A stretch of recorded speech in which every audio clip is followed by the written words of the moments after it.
আমির হাতের ছুরি চেয়ারের উপর রাখলো, তারপর রক্তমাখা জ্যাকেট খুলে মেঝেতে ফেললো। পদ্মজা ভয়ে মিইয়ে গেছে, অস্বাভাবিকভাবে ফোপাচ্ছে। খলিল যত দ্রুত সম্ভব জায়গা ছেড়ে চলে গেলেন।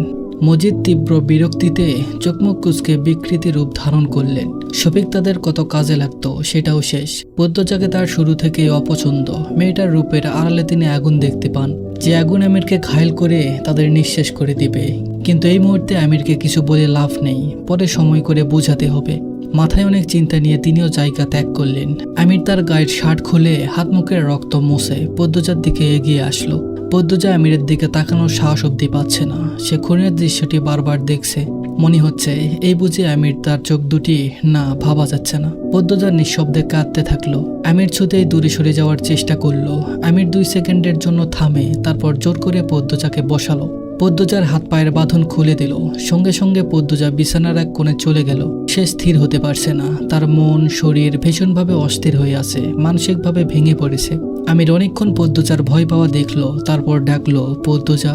পদ্মজা হাঁটুতে মুখ গুজে রেখেছে। সে আমিরের ডাকে সাড়া দিল না। আমির উঁচু কণ্ঠে বলল, তুমি ভয় পাচ্ছ কেন? আমি তোমাকে কিছু করব না। তাও পদ্মজা তাকাই না। তার শরীর বিরতিহীনভাবে কাঁপছে। আমির বিছানায় উঠে আসে। জোর জবরদস্তি করে পদ্মজাকে নামিয়ে আনে বিছানা থেকে, ধমক দেয়। পাজাগালো করে নিয়ে আসে এফোর ঘরে। এ ঘরটা অন্যরকম, সাধারণ ঘরের মতো। পদ্মজাকে বিছানায় রাখতেই পদ্মজা আমিরকে জোরে ধাক্কা দিল, কিন্তু অদ্ভুত, তার ধাক্কায় আমির একাঙ্গুলো নড়েনি। আমিরকে পদ্মজার আর স্বামী মনে হচ্ছে না, মনে হচ্ছে দানব। একটা দানব দাঁড়িয়ে আছে সামনে। সে মুক্তির জন্য ছটফট করছে আর কাঁদছে। আমির পদ্মজাকে স্থির করার চেষ্টা করে। পদ্মজা কিছুতেই স্থির হয় না। সে তার মাকে খুঁজছে, মুক্তি চাচ্ছে। ভয়ে তার শরীর শীতল হয়ে গেছে। বাঁধভাঙা নদীর মতো হু হু করে কাঁদছে। আমিরের ধৈর্য ভেঙে যায়। জোরে ধমক দিয়ে ওঠে, কান্না থামাও, থামাও বলছি। পদ্মজা কান্না থামানোর চেষ্টা করে। ভয়ার্ত চোখে আমিরের দিকে তাকায়। আমির আসার সময় আরবিদকে দেখেছে। আরবিদের হাতে একটা ব্যাগ ছিল। সে পদ্মজাকে রেখে দরজার কাছে এসে আরবিদকে ডেকে ব্যাগ নিল। ব্যাগে পদ্মজার ওষুধপত্র, শাড়ি, ব্লাউজ, সোয়েটার, শাল রয়েছে। যখন বের হয়েছিল তখন বাইরে লতিফা দাঁড়িয়েছিল। ফরিনা পাঠিয়েছেন পদ্মজার খোঁজ নিতে, নয়তো তিনি খাবেন না। তাই লতিফা বাধ্য হয়েই এসেছিল। আমির লতিফাকে দেখে রেগে যায়। লতিফাও ভয় পেয়ে যায়। তবে আমির রেগে কিছু বলল না, শুধু প্রশ্ন করল কেন এসেছে। তারপর উত্তর দিয়ে দিল, পদ্মজা ভালো আছে। একটা ব্যাগে যেন পদ্মজার দরকারি জিনিসপত্র দিয়ে দেওয়া হয়। সে সাথে যেন বাড়ির পিছনে অপেক্ষা করে। আর 2টো দিন থাকা হবে এখানে। 2টো দিন পদ্মজাকে চোখের আড়াল করা যাবে না। লতিফা শেষ রাতে ব্যাগ নিয়ে আসে। আমির লতিফার কথা ভুলে যায়। তারপর যখন মনে পড়ে আরবিদকে পাঠায়। আমির ব্যাগ থেকে শাড়ি, ব্লাউজ বের করে বিছানার এক পাশে রাখলো। পদ্মজাকে বলল, তখন বমি করেছো, এখন আবার রক্ত লেগেছে, পাল্টে নাও। আমিরের কণ্ঠ শান্ত ও স্বাভাবিক। কিছু মুহূর্তে আগের ঘটনার কোনো ছাপ নেই তার মুখে। সে পদ্মজার জবাবের জন্য অপেক্ষা করে। পদ্মজার জবাব দেয় না। তার ফোপানো ধীরে ধীরে কমে আসে। ফিরে আসে তার স্থির স্বভাব। পদ্মজার গাল থেকে রক্ত ঝরছে। আমির তুলে এনে কিছুটা বিছানায় রাখলো, আর কিছুটা দিয়ে পদ্মজার গালের রক্ত মোছার জন্য পদ্মজার এক হাত ধরে তার দিকে ফেরানোর চেষ্টা করতে চাইল। তখনই পদ্মজা ছ্যাদ করে উঠে দূরে সরে যায়। চোখ বড় বড় করে বলল, দূরে থাকুন। আমির বলল, রক্ত ঝরছে তো। পদ্মজা বলল, আমারটা আমি দেখে নিতে পারবো। পদ্মজা বাকি তুলাটুকু নিজের গালে চেপে ধরল। আমির আর কিছু বলল না। সে পদ্মজার সাথে কথা বাড়ানোর সাহস পায় না। বিছানার চেয়ে অনেকটা দূরে গিয়ে কাঠের চেয়ারে বসলো। দুজন দুই দিকে বসে থাকে চুপচাপ। নিস্তব্ধ শান্ত পরিবেশের জন্য পদ্মজার নিঃশব্দে কান্না করাটা শুনতে পাচ্ছে আমির। সে কথা বলতে গিয়ে দেখলো তার কথা পড়ছে না। আরো 2বার চেষ্টা করার পর কথা ফুটলো। কি করবে ভেবে পাচ্ছে না। অসহায় মনে হচ্ছে নিজেকে। পদ্মজা আগুন দৃষ্টি নিয়ে তাকালো। কটাক্ষ করে বলল, আনন্দ হচ্ছে আপনার? আমির বলল, আনন্দ হওয়ার কি আছে? পদ্মজা বলল, কিছু নেই। আমির বলল, না। পদ্মজা বলল, ওই লোকটাকে খুন করে নিজেকে ভালো প্রমাণ করার চেষ্টা করছেন? আমির বলল, নিজেকে ভালো প্রমাণ করার চেষ্টা করলে তোমার কাছে ভালো হতে পারবো? পদ্মজা থমকালো, সময় নিয়ে বলল, আপনি আমার মাকে খুন করতে চেয়েছেন। আপনি আমাকে একটার পর একটা মিথ্যে বলেছেন।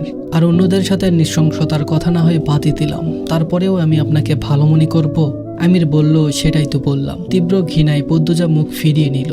আমির বলল, এসব কে বলেছে? পদ্মজা বলল, যেই বলুক, মিথ্যা তো বলেনি। আমির বলল, রেদওয়ান বলেছে। পদ্মজা বলল, সত্যিই তো। আমির উত্তর দিল না। পদ্মজা বলল, আমার নিজেকে নর্দমার কীট মনে হচ্ছে। আপনার মতো একটা মানুষের সাথে এতদিন বসবাস করেছি আমি। আমির বলল, গোসল করে পরিষ্কার হয়ে যাও। পদ্মজা বলল, মজা করছেন? আমির বলল, না। পদ্মজা বলল, তারপর তো ঠিকই ছুবেন, জোর করে অপবিত্র করে দিবেন। পুরুষ তো আপনি, পেরে উঠবে না কোনো নারী। নারী তো ভোগের জিনিস, ভোগ করে ফেলে দেওয়ার জিনিস। আমিরের কপালে ভাঁজ পড়ে, বলল, কবে তোমাকে জোর করেছি? পদ্মজা বলল, আপনাকে ভালো মানুষ ভেবে, স্বামী ভেবে কখনো জোর করার সুযোগ দেয়নি। আমির বলল, ভালোবেসে না? পদ্মজা বলল, দয়া করে ভালোবাসার নাম মুখে নিয়েন না।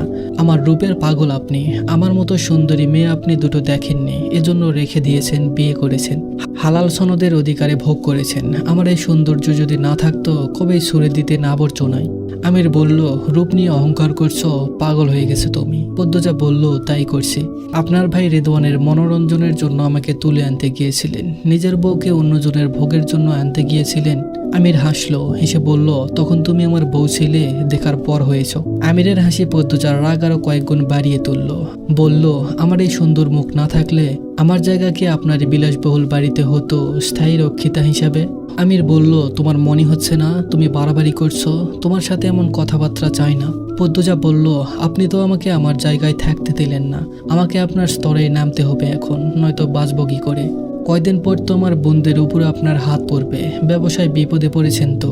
আমির বলল, আটপাড়ার মেয়েদের? পদ্মজা আমিরের কথা কেড়ে নিয়ে বলল, জানি আমি, কিন্তু সেই নিয়ম ভেঙে আপনি আমাকে তুলে ঠিকই আনতে গিয়েছিলেন। মেয়ের প্রয়োজনে আমার বোনদের উপর হাত দিবেন না, এর কোনো নিশ্চয়তা আছে? যেখানে আপনি আমার মাকে খুন করতে চেয়েছিলেন। আমির বলল, তোমার বোনদের উপর কখনো কোনো আক্রমণ আসবে না, তুমি খুব বেশি কথা বলছো। পদ্মজা বলল, শরীরের শক্তির সাথে তো পেরে উঠছি না। আমির বলল, তাই কথা বলে মাথা খাচ্ছ? পদ্মজা বলল, আপনার মরে যেতে ইচ্ছে করে না?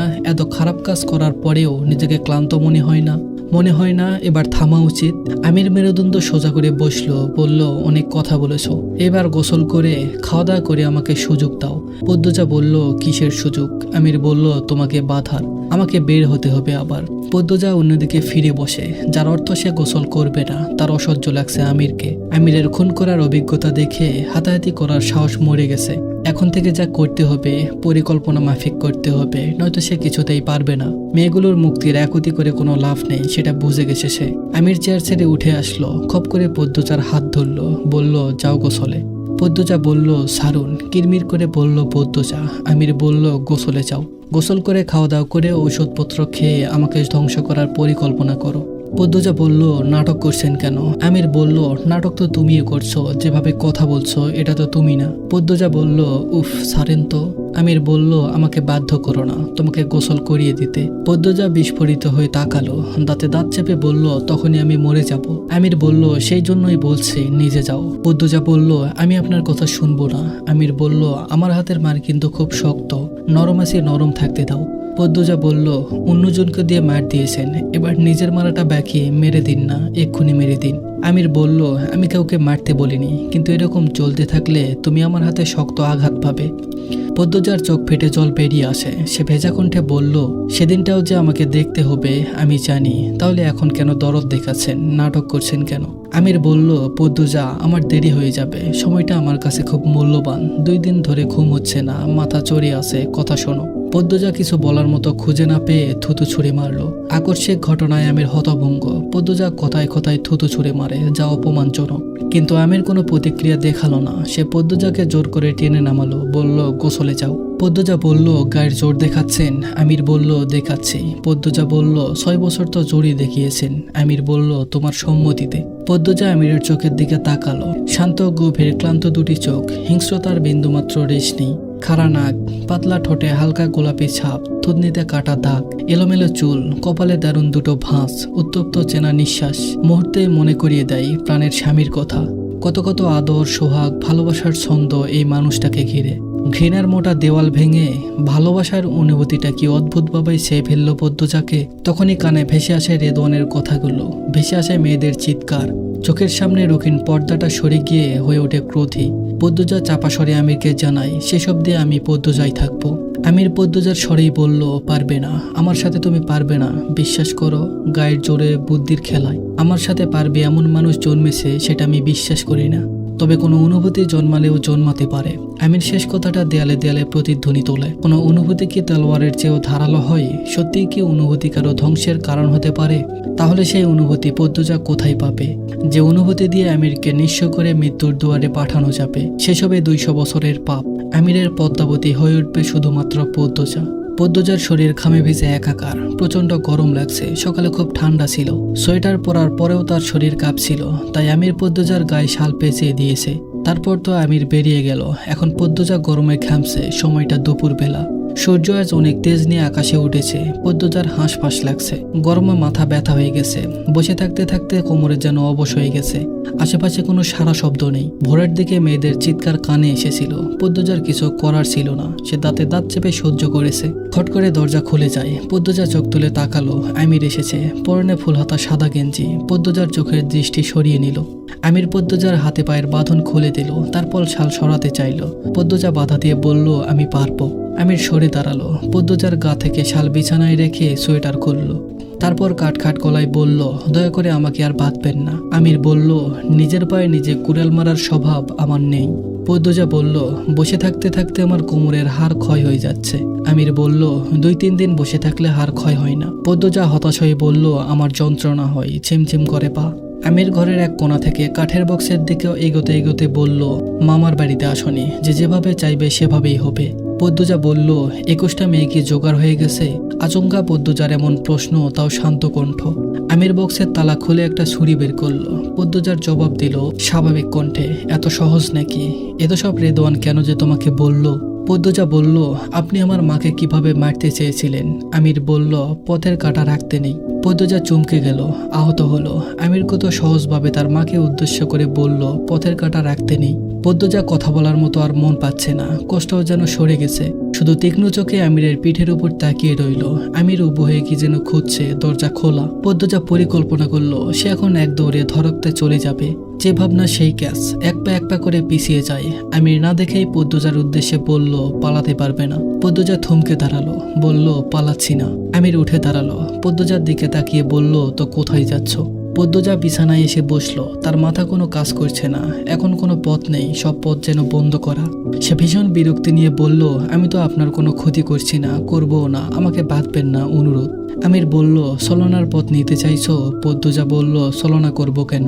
টয়লেটে যেতে পারি না, শুতে পারি না। স্বামীর নতুন বাড়িতে এসেছি তো নাকি, একটু শান্তি তো দিবেন। আমির বলল, অভিনয়ে খুব কাঁচা তুমি, হচ্ছে না, ভালো করে অভিনয় করো, নয়তো যা বলার সোজাসুজি বলো। পদ্মজা থতমত খেয়ে গেল। সে সোজাসুজি আর কিছু বলল না। এক রাত চলে গেছে, মানে আর 7 দিন বাকি। কিছু করতে পারবে তো? আমির বক্স থেকে একটা বস্তু হাতে নিল। পদ্মজার দিকে ফিরে বলল, যদি এটা ধরতে পারো, তোমার বসা শোয়া সবকিছুর ব্যবস্থা করে যাব। কথা শেষ করে এই বস্তুটি পদ্মজার দিকে ছুঁড়ে মারলো। পদ্মজা ধরে ফেললো। আমির আবার বক্সের দিকে ফিরল, বলল, দারুণ, আমি আমার কথা রাখবো। পদ্মজা বস্তুটির এক মাথা টান দিতেই একটা ছুরি বেরিয়ে আসে। সে অবাক হয়ে আমিরের দিকে তাকালো। আমির মনোযোগ দিয়ে কি যেন খুঁজেই চলেছে। পদ্মজা তাৎক্ষণিক ভাবলো, ছুরি দিয়ে সে আমিরকে ভয় দেখাবে, ভয় দেখিয়ে সব মেয়েগুলোকে বাঁচিয়ে ফেলবে। তার উত্তেজিত মস্তিষ্ক গভীরভাবে কিছু আর ভাবলো না। পরিস্থিতিকে পানির মতো সহজ ভেবে সে ধীরে ধীরে এগিয়ে গেল। আমির আর চোখে খেয়াল করেনি পদ্মজা আসছে, আর তার হাতে ছুরি। তাও আমির নড়ল না, এভাবেই রইল। আমির যখন একটু দূরে, তখন পদ্মজা হাঁটা থামিয়ে দৌড়ে এসে আমিরের গলায় ছুরি ধরে বলল, সবগুলো মেয়েকে ছেড়ে দিন, নয়তো আমি আপনাকে মেরে ফেলবো। আমির হাসলো, বলল, পদ্মজা, এখানে শুটিং হচ্ছে না। পদ্মজা অপ্রস্তুত হয়ে আসে, তবুও সে ভাঙা গলায় হুঙ্কার ছেড়ে বলল, যা বলছি করুন। আমির নাসরবান্দা স্বরে বলল, করব না। পদ্মজার আশার পাহাড় 2 ভাগ হয়ে যায়। তবু সে হার মানার মেয়ে নয়। বলল, আমাকে সহজ ভাববেন না, আমি কিন্তু স্বামী বলে ছেড়ে দিব না। আমির বলল, এত লম্বা হয়ে কি লাভ হলো? স্বামীর গলায় ছুরি ধরতে পায়ের আঙ্গুলের উপর ভর দিতে হচ্ছে তোমার। এবার পায়ের পাতা মাটিতে ফেলো, নয়তো আঙ্গুল ভেঙে যাবে। পদ্মজার দাঁতে দাঁত কিরমিরিয়ে বলল, গতকাল থেকে আপনি আমার সাথে মশকরা করে যাচ্ছেন। আমির চমৎকার কৌশলে তার জায়গায় পদ্মজাকে নিয়ে আসে, আর পদ্মজার জায়গায় সে চলে আসে, শুধু ছুরিটা আলাদা। আমির বলল, তোমার হাতের ছুরি দিয়ে সুতা কাটাও যাবে না, ভোতা ছুরি। খেয়াল না করে আমাকে আক্রমণ করতে চলে এসেছ। মশকরা আমি করছি নাকি তুমি? বাচ্চাদের মতো আচরণ করছো। বুদ্ধি হাঁটিতে চলে এসেছে। গতকালের শফিকের মৃত্যুটা তোমাকে তোমার জায়গায় থেকে নড়বড়ে করে দিল। সেখানে আমার সাথে যুদ্ধ ঘোষণা করছো, বোকা মেয়ে। এখন আমি যদি তোমার গলার শিরাটা কেটে ফেলি, আমার হাতের ছুরি কিন্তু ভোতা না। পদ্মজার মেরুদণ্ড সোজা হয়ে যায়। আমির এমনভাবে চেপে ধরে ছুরি ধরেছে যে মনে হচ্ছে এখনই আমির তার প্রাণ নিয়ে নিবে, কিন্তু আমির সেটা করলো না, পদ্মজাকে আলগা করে দিল। পদ্মজা ছাড়া পেয়ে দূরে সরে দাঁড়ালো। আমির বলল, আগে ঘর কাটিয়ে নিজের অবস্থানে ফিরে আসো। কথা শেষ করেই যখনই আমির বের হবে তখন পদ্মজা প্রশ্ন করল, এত মন্দ ভাগ্য কেন হলো আমার? আমির জবাব না দিয়ে চলে গেল। পদ্মজা মেঝেতে বসে ডুকরে কেঁদে উঠল। সে কোন দিকে যাবে, কি করবে, দিক দিশা পাচ্ছে না। এত ভেবেও কোনো কুলকিনারা পেল না। আমির যদি তাকে বেঁধে না যায় তবে সে কিছু করার চেষ্টা করত, কিন্তু সেটা কখনোই হবে না। আমির বোকা না, সে খুব সতর্ক এবং চালাক। পদ্মজা কান্না করা ছাড়া করার মতো আর কিছুই পাচ্ছে না। নিজের কপাল চাপড়ে শুধু কান্না করারই সুযোগ আছে এখন। আমির হ্যান্ডকাপ নিয়ে আসলো, পদ্মজার হাতে হ্যান্ডকাপ পরিয়ে দিল। পদ্মজা কিছু বলল না, আমিরও বলল না। হ্যান্ডকাপ পরিয়ে আমি তার মতো চলে গেল। বের হওয়ার পূর্বে আরবিদকে বলল, পদ্মজার হাতে হ্যান্ডকাপ পরানো আছে, যদি এখানে হাঁটাহাঁটি করে কিছু বলো না। আমি বড় দরজায় নতুন তালা দিয়েছি, চাবি একটা আর সেটা আমার কাছেই আছে। যাই করুক বের হতে পারবে না। আরবিদ বলল, যদি আমাকে আক্রমণ করে? আমির বলল, ও হাত ছাড়া কাউকে আক্রমণ করতে পারবে না, তাই নির্ভয় থাকবে, যা ইচ্ছে করুক পাত্তা দিবে না। মনে করবে পিঁপড়া ঘোরাঘুরি করছে। আরবিদ বলল, জি স্যার। আমির বলল, মেয়েগুলোকে খাবার দিবে, আমার আসতে অনেক রাত হবে। আরবিদ বলল, ঠিক আছে স্যার। আমির রাফেদকে নিয়ে বেরিয়ে পড়ল। যাওয়ার পূর্বে ভালো করে সবকিছু দেখে নিল। পদ্মজার দ্বারা ক্ষতি হতে পারে এমন কোনো পথ আছে নাকি? নেই। আমির নিশ্চিন্তে পেরিয়ে যায়। পদ্মজা হাঁটুতে মুখ গুজে বসে আছে। আচমকা তার খেয়াল হলো তার হাত বন্দি, কিন্তু পা বন্দি না, দরজাও খোলা। সে তড়িহড়ি করে উঠে দাঁড়ালো, বেরিয়ে আসলো বাইরে। চারিদিকে নির্জন, থমথমে। সে আগে প্রতিটি ঘর দেখলো। এটুতে রেদওয়ান ঘুমাচ্ছে, বাকি ঘরগুলো খালি। সে পা টিপে টিপে স্বাগতম দরজা পেরিয়ে ধরক্ত দরজার সামনে এসে দাঁড়ালো। ধরক্তের মানে সে মনে মনে ভেবে নিয়েছে ধর্ষণ এবং ধ্বংস থেকে নেওয়া রক্তটা বোধহয় এদের মনের আনন্দ, তাই নামকরণ হয়েছে ধরক্ত। পদ্মজা দরজা ধাক্কা দিতেই আরবিদ সামনে এসে দাঁড়ালো। এদিকে মৃদুল সাইকেল নিয়ে বড় সড়কে পূর্ণের জন্য অপেক্ষা করছে। তারা রায়পুর মেলায় যাবে, আর শেষ দিন। পূর্ণার নাকি অনেক দিনের ইচ্ছে রায়পুর মেলায় যাওয়া, কিন্তু হেমলতা কখনো মেলায় যেতে দেননি। তিনি সবসময় ভিড় থেকে মেয়েদের দূরে রেখেছেন। পূর্ণা তার বন্ধুদের কাছে খুব শুনেছে, কখনো চায়নি। কথায় কথায় যখন মৃদুলকে সে বলল তার ইচ্ছের কথা, মৃদুল তাৎক্ষণিক পূর্ণাকে জানালো, আমি তোমারে নিয়ে যাবো, কাল দুপুরে বড় সড়কে আইসা পড়বা, বোরকা পইরা আসবা।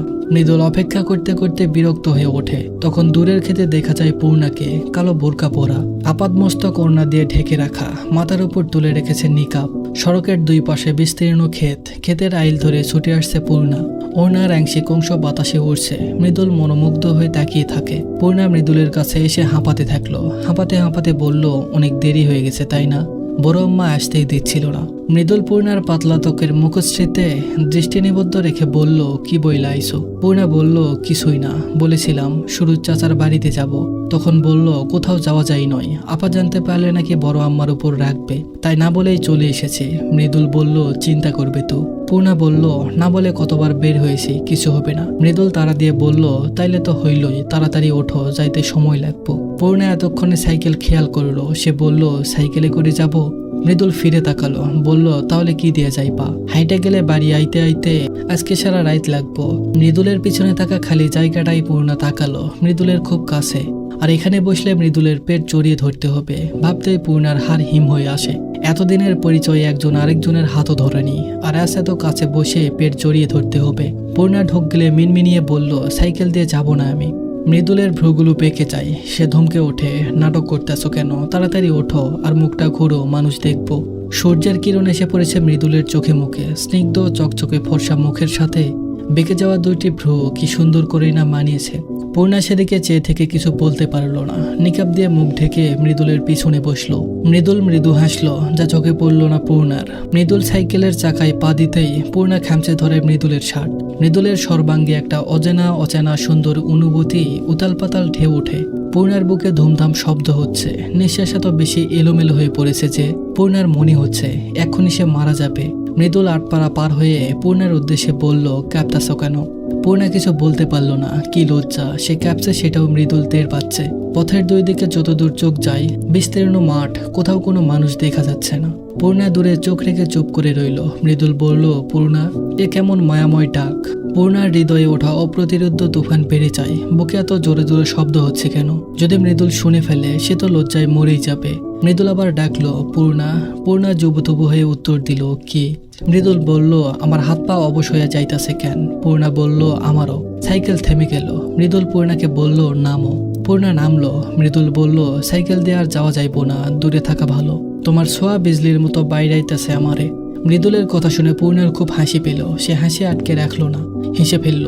যদিও হাসি দেখা যায়নি, তবে মৃদুল বুঝতে পারলো পূর্ণা হেসেছে। সে মুখ ভার করে বলল, হাসো হাসো, হাসবেই তো, আরেকটু হলে মরেই যেতাম। পূর্ণা সশব্দে হেসে উঠল।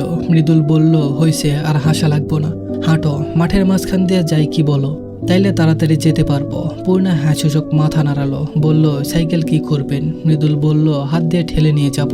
দুজন তাড়াতাড়ি পা চালিয়ে রায়পুর চলে আসে। মেলায় ঢুকতেই আসরের আজান পড়ে যায়। পূর্ণার মাথায় যেন বাস পড়ে। সে ভীত কণ্ঠে বলল, আসরের আজান পড়ে গেছে, বাড়ি কখন যাব?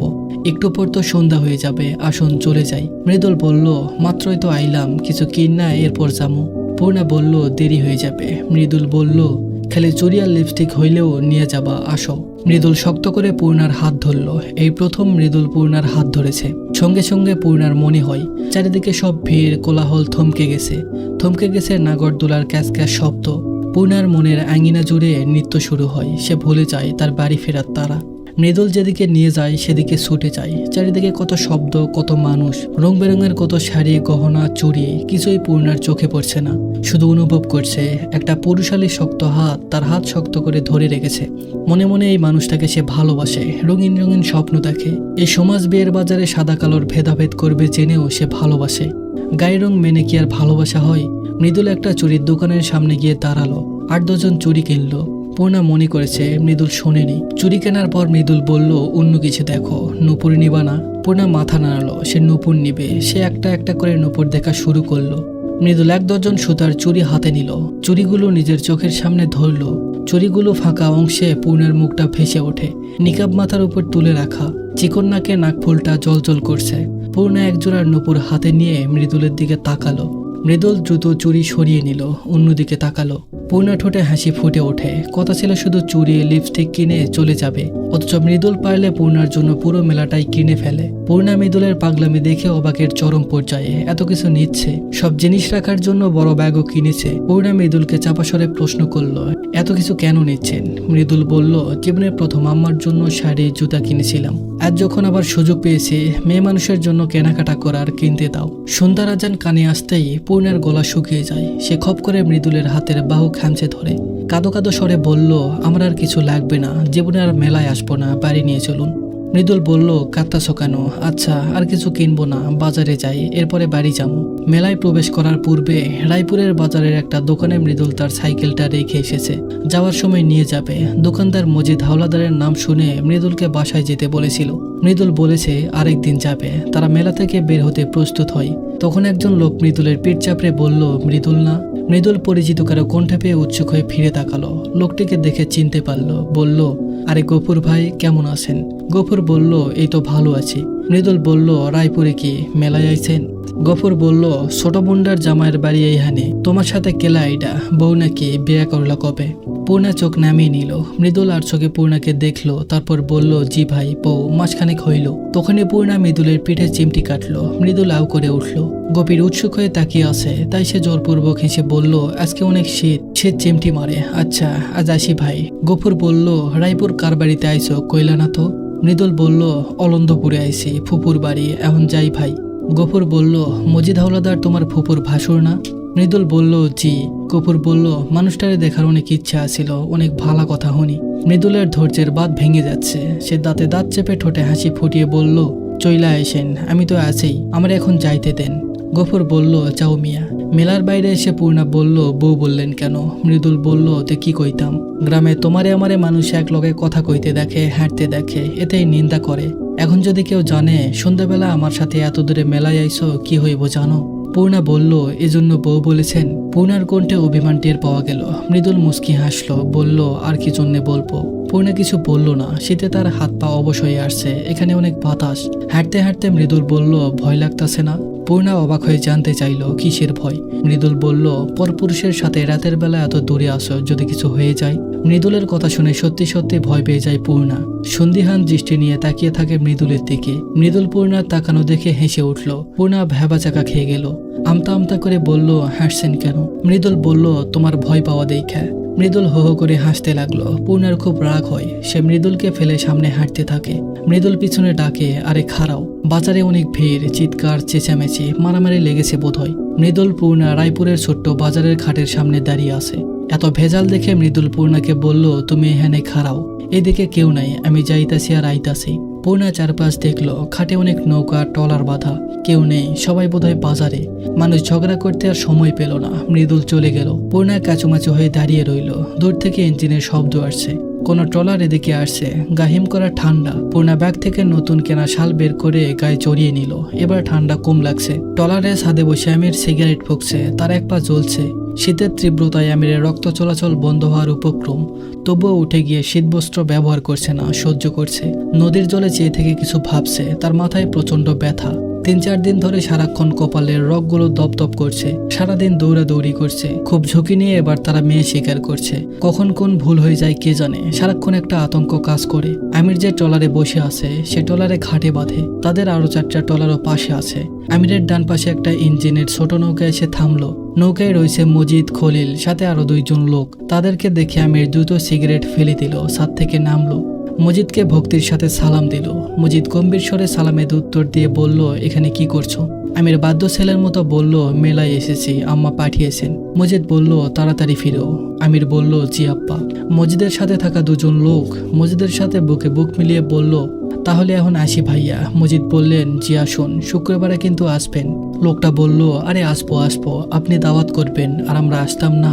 মজিদ হেসে বলল, সাবধানে যাবেন। লোক দুটি চলে যেতেই আমির ছাদে উঠে বসে আরেকটা সিগারেট ধরালো। তীক্ষ্ণ চোখে মজিদের দিকে তাকিয়ে বলল, সব চাপ কি আমার উপরেই? অন্যদের নাকে সরিষার তেল দিয়ে আরাম করা হচ্ছে। মজিদ বললেন, আরে আব্বা আমার, আমরাও তো আছি। খলিল বাঁকা স্বরে বলল, সারা বছর তো আমরা এখানে দৌড়াই, এই কয়দিন তোর। খলিল পুরো কথা শেষ করতে পারল না। আমির বাধা দিয়ে খুব বিরক্ত নিয়ে বলল, তুই চুপ থাক। তোর সেরারে বলবি কাল বিছানা ছাড়তে, নয় তোর ইঞ্জিনে এমন আঘাত করব, সামনে না বিয়ে করতে যাচ্ছে, সেই বিয়ে ভেস্তে যাবে। মজিদ বলল, আহ আমির, চাচাকে তুই তুকারি করতে নিষেধ করেছি না অনেকবার, মানুষ শুনলে কি বলবে? আমির বলল, মানুষের জন্যই তো ওর এই চাচা ডেকে, আর তোমার জন্যই বেঁচে আছে, নয়তো ওর দেহ এতদিন পচে মাটির সাথে মিশে যেত।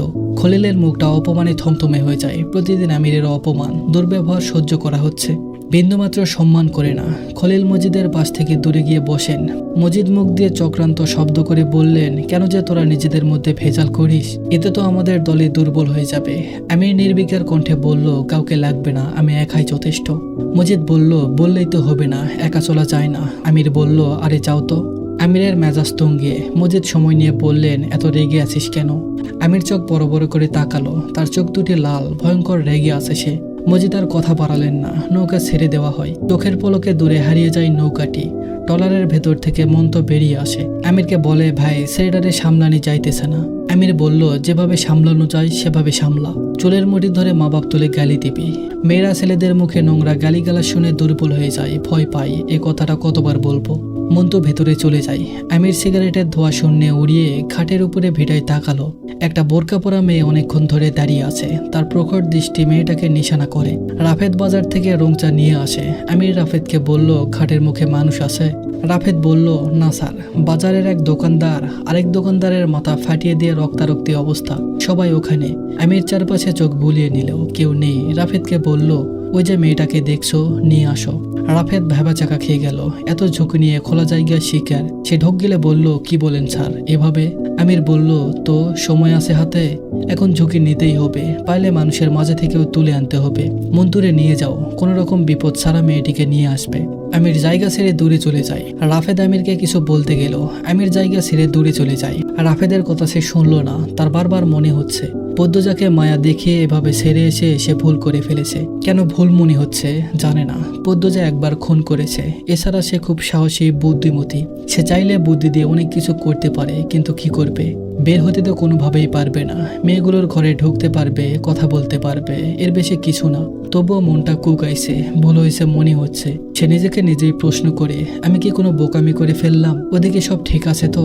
রাফেদ হা করে আমিরের যাওয়া দেখলো, তারপর একটা কাচের বোতল থেকে তরল কিছু ঢেলে নিল রুমালে। মন্তুকে নিয়ে ট্রলার থেকে নামলো।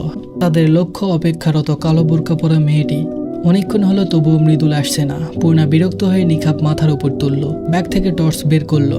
টর্চটির আলাদা বিশেষত্ব, এটি 3 রঙের আলো দেয়, তাই মৃদুল এটি প্রান্তের জন্য কিনেছে। পূর্ণা টর্চের সুইচে চাপ দেয়, কিন্তু কাজ হয় না। সে ভ্রু কুচকে আরো 2 বার চাপ দিল, তাও হলো না। সুইচে আঙ্গুল রেখে টর্চের মুখটা সে নিজের দিকে তাক করলো। মনে প্রশ্ন আসে, দোকানদার নষ্ট টর্চ দিয়ে ঠকালো নাকি? তখনই টর্চের আলো জ্বলে ওঠে। তীব্র 3 গুণের আলো ঝাঁপিয়ে পড়ে পূর্ণার চোখ মুখে।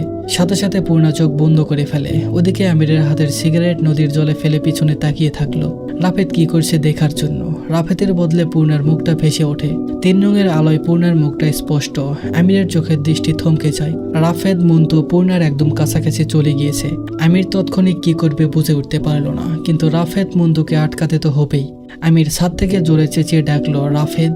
আমিরের কণ্ঠ শুনে রাফেদ মন্তু পিছনে তাকায়। পূর্ণাও তাকালো। সে আমিরের কণ্ঠস্বর শুনে অবাক হয়েছে। মৃদুল মাত্র ঘাটে প্রবেশ করেছে। তার কানেও আমিরের গলা এসেছে।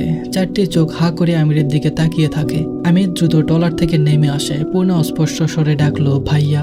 আমির রাফেদের পাশ কেটে যাওয়ার সময় চাপা স্বরে বলল, ট্রলারে যাও। তারপর পূর্ণার দিকে এগিয়ে আসলো, বলল, পূর্ণা এখানে কি করছো? মৃদুল আমিরের পিছনে এসে দাঁড়ালো। পূর্ণার দৃষ্টি অনুসরণ করে আমির পিছনে তাকালো। মৃদুলকে দেখতে পেল। আমির অবাক হয়ে উচ্চারণ করলো, মৃদুল। তারপর আবার পূর্ণার দিকে তাকালো। পূর্ণার দৃষ্টি নত। আমির দুজনকে উদ্দেশ্য করে বলল, দুজন একসাথে এসেছিস? মৃদুল মাথা চুলকাতে চুলকাতে বলল, জি ভাই, মেলায় আইছিলাম। আমিরের 2 পা পিছিয়ে গেল। পূর্ণ দৃষ্টি মেলে পূর্ণার মৃদুলকে দেখলো। পূর্ণা আতঙ্কে বারবার মৃদুলের দিকে তাকাচ্ছে। মৃদুল ইশারায় তাকে ভরসা করতে বলছে। আমিরের কেন জানি হাসি পাচ্ছে, কিন্তু চোখে মুখে গাম্ভীর্য রেখে বলল, একদম ঠিক করনি পূর্ণা। এভাবে রাতের বেলা এত জোরে চলে এসেছো, আবার অজানা একজন ছেলের সাথে। আমিরের কথা শুনে মৃদুল আহত হয়। পূর্ণার বুক ধুক বুক ধুক বুক করছে। আমির যেহেতু জেনেছে পদ্মজাও জানবে, আর তারপর কি হবে পূর্ণা ভাবতে পারছে না। মৃদুল পূর্ণার অবস্থা বুঝতে পেরে আমিরকে বলল, ভাই ও আসতে চায়নি, আমি জোর করেছিলাম। আমির মৃদুলকে বাধা দিয়ে বলল, পূর্ণাকে তোর চেয়ে আমি বেশি ভালো চিনি। নিজের ইচ্ছায় এসেছে নাকি কারো কথাই এসেছে সেটা বুঝতে পারছি। ভয়ে লজ্জায় পূর্ণা মাটির সাথে মিশে যেতে ইচ্ছে করছে। আমিরের গাম্ভীর্যতার সাথে রাগ মিশিয়ে বলল, এর একটা বিহিত করতেই হবে, নালিশ বসাবো আমি। মৃদুল বলল, ভাই। আমির বলল, তুই থাম মৃদুল, পূর্ণা আমার বোন। আমার বোন নিয়ে আমি কি করব সেটা আমার ব্যাপার। আমিরের প্রতিটি কথায় পূর্ণা কেঁপে কেঁপে উঠছে। সে ভয়ে ভ্যাভা করে কান্না করে দিল। মৃদুলের সাথে আমিরও থতমত খেয়ে গেল। পূর্ণা কাঁদতে কাঁদতে বলল, আমি আর আসবো না ভাইয়া। পূর্ণা মুখের প্রতিক্রিয়া দেখে আমির সশব্দে হেসে উঠল। পেট চেপে ধরে হাসতে থাকলো। কতদিন পরে এভাবে মন খুলে হেসেছে কে জানে। আমিরের হাসি দেখে পূর্ণার কান্না থেমে যায়। মৃদুল শুধু অবাক হয়ে দেখছেই। প্রথম পূর্ণা হুট করে কান্না শুরু করে দিল, এখন আমির হুট করে পাগলের মতো হাসছে। হাসতে হাসতে আমিরের চোখে জল চলে এসেছে। সে অনেক কষ্টে হাসি চেপে বলল, কাঁদতে হবে না, আমি কিছুই করব না। প্রেম করা যায়, আর ধরা পড়লে কাঁপাকাঁপি। পূর্ণা আর চোখে মৃদুলকে দেখে মিনমিনিয়ে বলল, আমাদের মধ্যে প্রেম টেম নেই ভাইয়া। আমিরের মুখটা হা হয়ে গেল। সে বিস্ময় নিয়ে বলল, সে কি যুগ আসলো? প্রেম ভালোবাসা ছাড়াই ছেলে মেয়ে একসাথে রাতের বেলা মেলায় চলে এসেছে। মৃদুল বলল, বন্ধু হই। আমির ভ্রু উঁচিয়ে বলল, তাই না? তোরা বন্ধু? আচ্ছা, হতেই পারে বন্ধু। শোন, পদ্মজা পূর্ণার বিয়ে ঠিক করেছে। মৃদুল, তুই কিন্তু পূর্ণার বিয়েতে আমার সাথে নাচবি। মৃদুলের চোখ দুটি সজল হয়ে ওঠে। পূর্ণা চকিতে তাকালো। গুরুতর ভঙ্গিতে প্রশ্ন করলো, কবে, কোথায় ঠিক করেছে? আমির বলল, সে আমি কি বলবো, তোমার বোন জানে। পূর্ণার কান্না পাচ্ছে। সে মৃদুলকে এক নজর দেখে আমিরকে প্রশ্ন করলো, তোমরা ঢাকা থেকে কবে আসছো? আমির প্রশ্নটা শুনে তখনই জবাব দিল না। ভাবলো পূর্ণা বোধহয় পদ্মজার খোঁজে তাদের বাড়িতে গিয়েছিল, আর তখন বাড়ির কেউ হয়তো বলেছে ঢাকার কথা। আমির হেসে জবাব দিল, বিকেলে কাল যেও বাড়িতে, বোনের সাথে দেখা করে আসবে।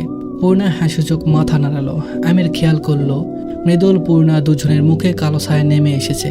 তাই সে মিথ্যার পর্দা সরিয়ে বলল, বিয়ে ঠিক করেনি, মজা করছি। তারপর মেলা থেকে কি কেনা হয়েছে? আমিরের কথা শুনে মৃদুল পূর্ণার বুকে এক পালসা বৃষ্টি নেমে আসে। বুক ভরে নিঃশ্বাস নাই। পূর্ণা খুশিতে গদগদ হয়ে বলল, অনেক কিছু কেনা হয়েছে, সব উনি কিনে দিয়েছেন। আমির বলল, তাই নাকি? আমি কিছু কিনে দিব না? মৃদুল, মেলা ভেঙে গেছে?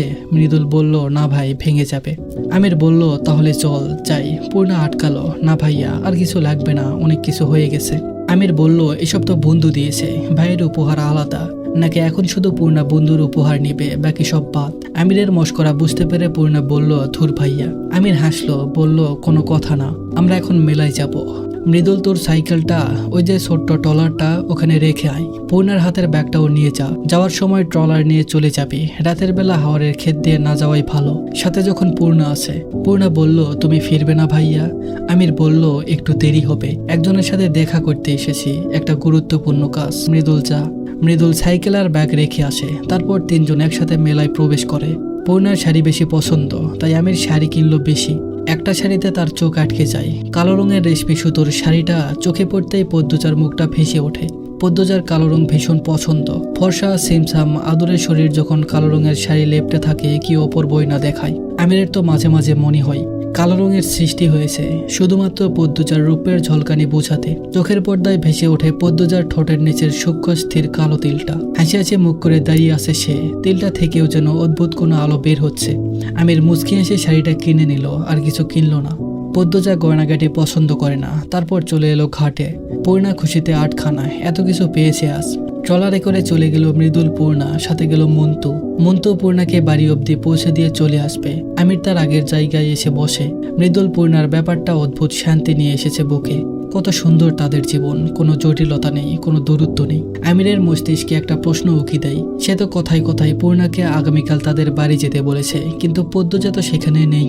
তাছাড়া বেশ কিছুক্ষণ আগেও সে পদ্মজার ব্যাপারে চিন্তিত ছিল, একটু ওদিকে যাওয়া দরকার। আমির রাফেদকে ডেকে বলল, আমি ফিরছি, মন্তু এক্ষুনি চলে আসবে। যে পরিকল্পনা করা হয়েছিল মনে রাখবে। দুজন চোখ কান খোলা রেখে কাজ করবে। চাচাও আসবে বোধহয়, একটু দেরি হলে আমিও আসবো। রাফেদ বলল, জি স্যার। পদ্মজা ভেবেছিল আরভিদ তার উপর আক্রমণ করবে, কিন্তু করেনি। পদ্মজা বিওয়ান ঘরে যেতে চেয়েছিল, কিন্তু দরজায় তালা দেওয়া, ভেতরেও কোনো সারা শব্দ নেই। মেয়েগুলো বেঁচে আছে তো? যে ঘরে পাচার করার উদ্দেশ্যে কতগুলো মেয়েকে বাধা রাখা হয়েছে, সে ঘরের দরজাটা আবার খোলা। দরজার উপরে লেখা B3। পদ্মজা B3 ঘরের সামনে সন্ধ্যা অবধি ঘুরঘুর করেছে, প্রবেশ করার সাহস হয়নি। তার হাত বন্দি, আবার আরভিদ সবসময় তার উপর চোখ রেখেছে, কখন না ইজ্জতে হাত দিয়ে দেয়, সেই ভয়ে পদ্মজা এগোয়নি। সন্ধ্যায় রেদওয়ানের সাথে দেখা হয়েছিল, সে বের হচ্ছিল। পদ্মজাকে ঘোরাঘুরি করতে দেখে সে অবাক হয়েছিল। আরভিদকে জিজ্ঞেস করে, কি ব্যাপার? আরভিদ বলল, স্যার যা বলেছেন তাই হচ্ছে। রেদওয়ান পদ্মজার দিকে চোখ রেখে বলল, আমির এই মেয়ের রূপে ডুবে আছে, কবে যে ঘোর কাটবে দেখে রেখো, কখন কি করে বসে। রেদওয়ান দরজা খুলতে চেষ্টা করলো, খুলল না। আরভিদ বলল, চাবি স্যারের কাছে। রেদওয়ান খুব বিরক্তি নিয়ে বলল, ধ্যাত। তারপর চলে এলো B2-তে। শরীরে অনেক ক্লান্তি, শরীরটা ম্যাচ ম্যাচ করছে, ঘুম আসছে না। কিছুক্ষণ আগেই খাবার খেয়েছে। আজকের রাতটা এক ঘুমে কাটাতে পারলে শরীরটা প্রায় সুস্থ হয়ে যেত। রেদওয়ান অনেক ভেবেচিন্তে 2টো ঘুমের ট্যাবলেট খেলো, তারপর শুয়ে পড়ল। বেশিক্ষণ লাগেনি ঘুমাতে। পদ্মজা রেদওয়ানকে দূর থেকে দেখেছে, কথা বলতে আসেনি। সন্ধ্যার পর হতাশ হয়ে নিজের ঘরে চলে আসে। ঘরে অনেকক্ষণ পায়চারি করে শুয়ে থাকে। এসব দেখে আবার বেরিয়ে আসে, ভালো লাগছে না কিছু।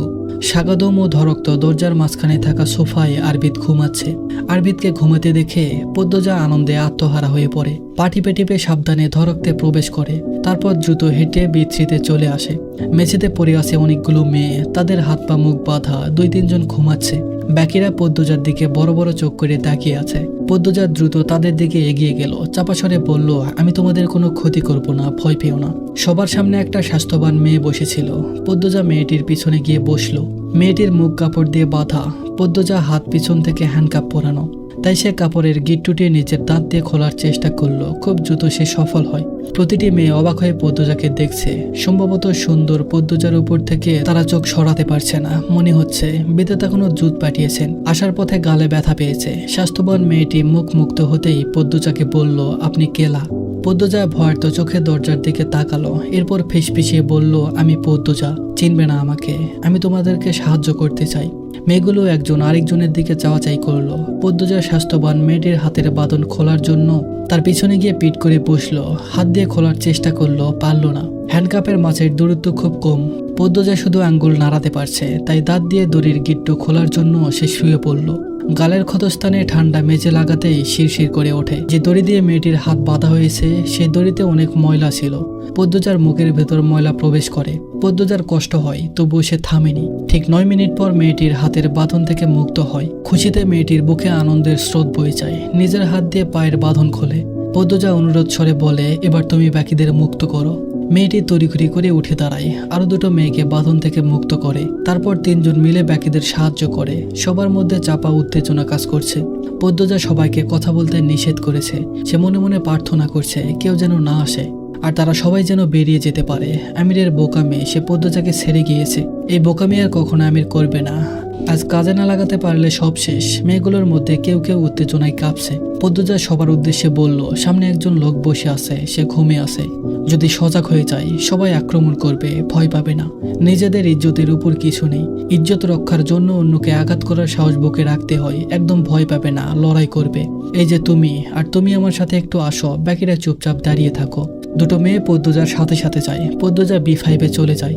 বিকেলে যখন এদিকে হেঁটেছিল তখন এই ঘরের এক কোণে সে লাঠি আর পাথর দেখেছিল। মেয়ে দুজনকে বলল, লাঠিগুলো নাও আর পাথর 3টাই নিয়ে যাও। 3 জন আবার বিথ্রিতে চলে আসে। পদ্মজা সবার উদ্দেশ্যে বলল, কাদের সাহস বেশি? কাউকে আঘাত করার মতো সাহস কার আছে? 6টা মেয়ে হাত তোলে। তারা হাতে লাঠি আর পাথর তুলে নাই। পদ্মজা বলে, যখনই আক্রমণ করতে বলবো আক্রমণ করবে। শরীরের সবটুকু শক্তি দিয়ে যেভাবে পারো আঘাত করবে। যদি তোমরা না পারো তবে বিদেশে পাচার হতে হবে, যেখানে তোমাদের অনেক খারাপ কাজ করতে হবে। যাদের হাতে অস্ত্র নেই তারা দাঁত আর নখ কাজে লাগাবে। মেয়েগুলো বাধ্যের মতো মাথা নাড়ায়। তারা ঘরের মধ্যে আছে, প্রাণের মায়া চলে গিয়েছিল। পদ্মজার হঠাৎ আগমনে মনে বাঁচার আশা জেগেছে। সবাই সাবধানে B3 থেকে বেরিয়ে আসে। সামনে পদ্মজা। ধরক্ত দরজা পেরোবার সময় মেয়েগুলো ধাক্কাধাক্কি করে। ধাক্কা খেয়ে একটা মেয়ে মেঝেতে পড়ে যায়, আর্তনাদ করে ওঠে। আরভিদ চোখ খুলে সামনে এতগুলো মেয়েকে দেখে হকচকিয়ে যায়। সে কখন ঘুমিয়ে পড়েছে নিজেও জানে না। পদ্মজা উঁচু কণ্ঠে চিৎকার করে ওঠে। সবাই এই লোকটাকে আক্রমণ করে। স্বাস্থ্যবান মেয়েটি সবার আগে ঝাঁপিয়ে পড়ে। লাঠি দিয়ে আরভিদের পিঠে আঘাত করে। আরভিদ পড়ে যায়। সবাই মিলে ঝাঁপিয়ে পড়ে। আরভিদ মেয়েগুলোকে ধাক্কা দিয়ে সরানোর চেষ্টা করে, কিন্তু 15টা যুবতী মেয়ে তো কম কথা নয়। সে কিছুতেই পেরে ওঠেনি। মার খেতে খেতে উবু হয়ে পড়ে যায়।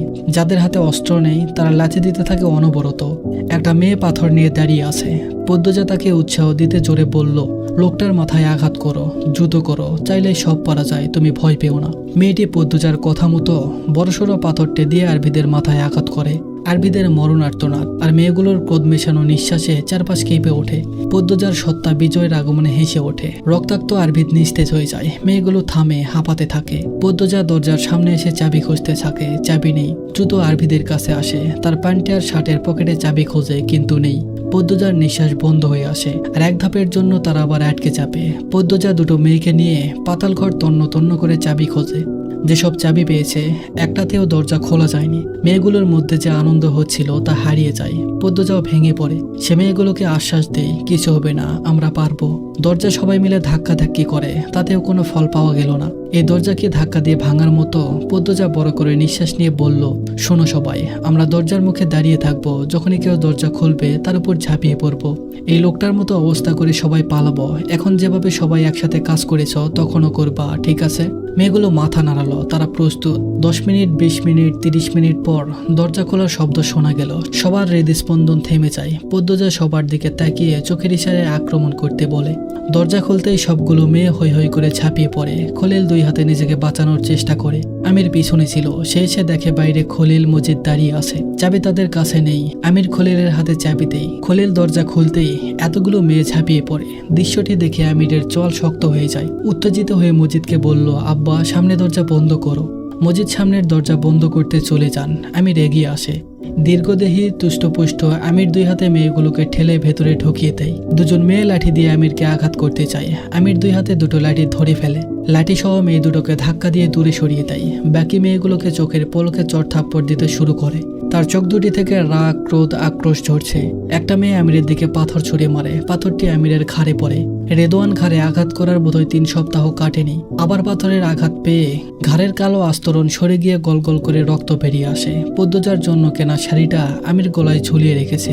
আসার পথে ট্রলারের ছাদে বসে শাড়িটা দেখছিল। শাড়ির ব্যাগটি পাশে রেখেছিল। কখন যে ব্যাগটি উড়ে যায় টের পায়নি আমির। যখন টের পেল কিছুই করার ছিল না, তাই গলায় মাফলারের মতো পেঁচিয়ে রেখে দেয়। তার পদ্মাবতী তো পড়বে। আমিরের রক্তে শাড়িটি ভেসে যায়। সে ঝড়ের গতিতে ঘূর্ণিপাকের মতো প্রতি মেয়েকে আঘাত করে দুর্বল করে দেয়। পদ্মজা বিস্ময়ে হতবিলম্ব হয়ে পড়েছে। আমির তার রক্তচক্ষু দিয়ে পদ্মজার দিকে তাকায়। পদ্মজার হৃৎপিণ্ড কেঁপে ওঠে। সে কিছু বুঝে ওঠার পূর্বে আমির পদ্মজার দিকে তেড়ে আসে। শাড়িটি দিয়ে পদ্মজার গলা পেঁচিয়ে জোরে টেনে ধরে, তারপর কিরমির করে বলল, ছলনাময়ী। আমিরের নিঃশ্বাস থেমে যেন বিষ বের হচ্ছে। আজরাইলের রূপ ধারণ করেছে। পদ্মজার 2 হাত বন্দি। নিজেকে রক্ষা করার মতো কোনো পথ নেই। সে ছটফট করতে থাকে। একবার আমিরের দিকে তাকাতে ইচ্ছে করে, কিন্তু তার পূর্বেই চোখ দুটি উল্টো হয়ে আসে। বুকে ব্যথা শুরু হয়, চোখ বেয়ে জল গড়িয়ে পড়ে, নিঃশ্বাস আটকে যায়। মৃত্যু তার খুব কাছে, আর একটু সময়। পদ্মজা কালিমা পড়ার চেষ্টা করে। মৃত্যুর আগে সে কালিমা পড়ে যেতে চায়। অস্ফুটভাবে তার মুখে ইল্লাল্লাহু উচ্চারণ হয়। আমিরের কানে শব্দটি আসতেই তার হাত দুটি কেঁপে ওঠে। ছেড়ে দেয় পদ্মজার গলা। পদ্মজা লুটিয়ে পড়ে মেঝেতে, চোখ আধ বোঝা, ঘন ঘন নিঃশ্বাস নিচ্ছে। হাপড়ের মতো বুক ওঠানামা করছে। কষ্টে পুরো শরীর দুমড়ে মুচড়ে যাচ্ছে। গলাটা নীল হয়ে গেছে। পাতালপুরি নিস্তব্ধতায় ছেয়ে গেছে। কোনো সারা শব্দ নেই। বিথ্রিতে মেয়েগুলো বাধা অবস্থায় পড়ে আছে। পদ্মজা এওয়ানে পালঙ্কে শুয়ে আছে। তার শরীরে বিন্দুমাত্র শক্তি নেই। ঘরের ছাদে অপলক চোখে তাকিয়ে আছে। চোখ দুটি শুষ্ক, এক ফোঁটাও পানি নেই। নিষ্পান হয়ে গেছে সে। বিটুর দরজার পাশের দেওয়াল ঘেঁষে বসে আছে আমির। তার চাহনি এলোমেলো, মস্তিষ্ক অন্যমনস্ক। এক টুকরো ছোট পাথর কামড়াচ্ছে। পাথরটা দিয়ে নিজের দাঁতে আঘাত করছে। মজিদ তীক্ষ্ণ চোখে অনেকক্ষণ যাবৎ আমিরকে পরোক্ষ করছেন। তিনি আমিরের হাবভাব বোঝার চেষ্টা করছেন। আমিরের 2 হাত অনেকক্ষণ ধরে কাঁপছে, এমনকি তার শরীরও কাঁপছে। মজিদ বিস্মিত। আমির 2 হাতে মাথা চেপে ধরে সেজদা মতো উবু হয়। আর্তনাদের মতো শব্দ করে মুখে 2 হাতে মেঝে খামচে ধরার চেষ্টা করে। খলিল কিছু বলতে চাইলে মজিদ আটকে বললেন, এখন কোনো শব্দ করা ঠিক হবে না, ওর মাথা ঠিক নেই। আমির সোজা হয়ে বসে, তার চোখ দুটি রক্তের মতো লাল হয়ে গেছে। মেঝেতে শুয়ে 2 হাতে নিজের চুল টেনে ধরে কিছু একটা ভাবছে সে। দেখে মনে হচ্ছে সমুদ্রের অতলে সে হারিয়ে যাচ্ছে। পানি খেতে খেতে তার নিঃশ্বাস বন্ধ হয়ে আসছে। কোনো দিকে সাঁতরালে কিনারা পাওয়া যাবে ঠাউর করতে পারছে না। মজিদ খলিলকে নিয়ে সরে যান। আমির উঠে দাঁড়ায়, ঘরে পাইচারি করে, ঘন ঘন নিঃশ্বাস ছাড়ে। ঘাড়ের রক্ত শুকিয়ে গেঞ্জির সাথে লেপটে আছে। আমির চেয়ারে বসে হেলান দিল। চোখ বুঝতেই ভেসে ওঠে পুরনো স্মৃতি। আকাশে লক্ষ লক্ষ তারা, তার মাঝে ছিল একটা মাত্র চাঁদ। আকাশের নিচে পদ্ম নীরের ছাদে আমির পদ্মজাকে 2 হাতে জড়িয়ে ধরে দাঁড়িয়েছিল। মৃদু কোমল বাতাসকে সাক্ষী রেখে পদ্মজা বলেছিল, পৃথিবীর শ্রেষ্ঠ পুরুষ স্বামীটা আমার, তাই প্রতিটি মেয়ের আমাকে হিংসা করা উচিত। আমির দ্রুত চোখ খুলে ফেলে। তার শরীর বেয়ে ঘাম ছুটছে, অস্থির অস্থির লাগছে। বোতল থেকে পানি বের করে খেলো, তারপর বড় করে নিঃশ্বাস ছাড়লো। এক কোণে পড়ে থাকা শাড়িটা হাতে নিয়ে আগুন ধরিয়ে দিল। যতক্ষণ না পুরো শাড়িটা ছাই হয়েছে, এক দৃষ্টিতে তাকিয়েছিল। ঠোঁট অদ্ভুতভাবে কাঁপছে। সে কি কাঁদতে চাইছে? মজিদ হাওলাদার চেয়ারে বসে সিগারেট ধরালেন। খলিল বলল, আমিরের হাবভাব তো ভালো না ভাই, আলমগীরের মতো না কাম কইরা লাই। মজিদ যে কণ্ঠে বললেন, এরকম হবে না। আমির কখনো নিজের তৈরি করা সাম্রাজ্য ছাড়বে না। তুই বের হয়ে যা, মন্তুরা বসে আছে। খলিল বলল, তুমি এইখানে থাকবা? মজিদ বলল, আর কেউ আছে এখানে? মেয়েগুলিকে তো বাকেরের সাহায্য নিয়ে সামলাতে পেরেছি, এখন ওরে বাইরে পাহারা বাদ দিয়ে ভেতরে আসতে বলবো? খলিল বলল, রাগো কেন, আমি তাইলে যাইতাছি। মজিদ বলল, কাঞ্চনপুরের চেয়ারম্যানরে বলে আসবি শুক্রবারের কথা, কোনো ভুল যাতে না হয়। খলিল বলল, আচ্ছা ভাই। খলিল বেরিয়ে যায়। মজিদ ধোয়া উড়ান। পুরো ঘরে সেই ধোয়া ছড়িয়ে পড়ে। আমির এওয়ান দরজার সামনে এসে দাঁড়ালো। স্বাভাবিক হতে তার মাঝরাত অবধি সময় লেগে গেছে। দরজার বাইরে থেকে উকি দিয়ে দেখলো পদ্মজাকে। অন্যদিকে মুখ ফিরিয়ে শুয়ে আছে সে। আমির দরজা ঠেলে ঘরে ঢুকলো। পদ্মজা দরজা খোলার শব্দ শুনেও ফিরে তাকালো না। আমির কথা বলতে গিয়ে আবিষ্কার করলো তার কথা আসছে না, গলা বসে গেছে। সে পদ্মজার পায়ের কাছে গিয়ে বসলো।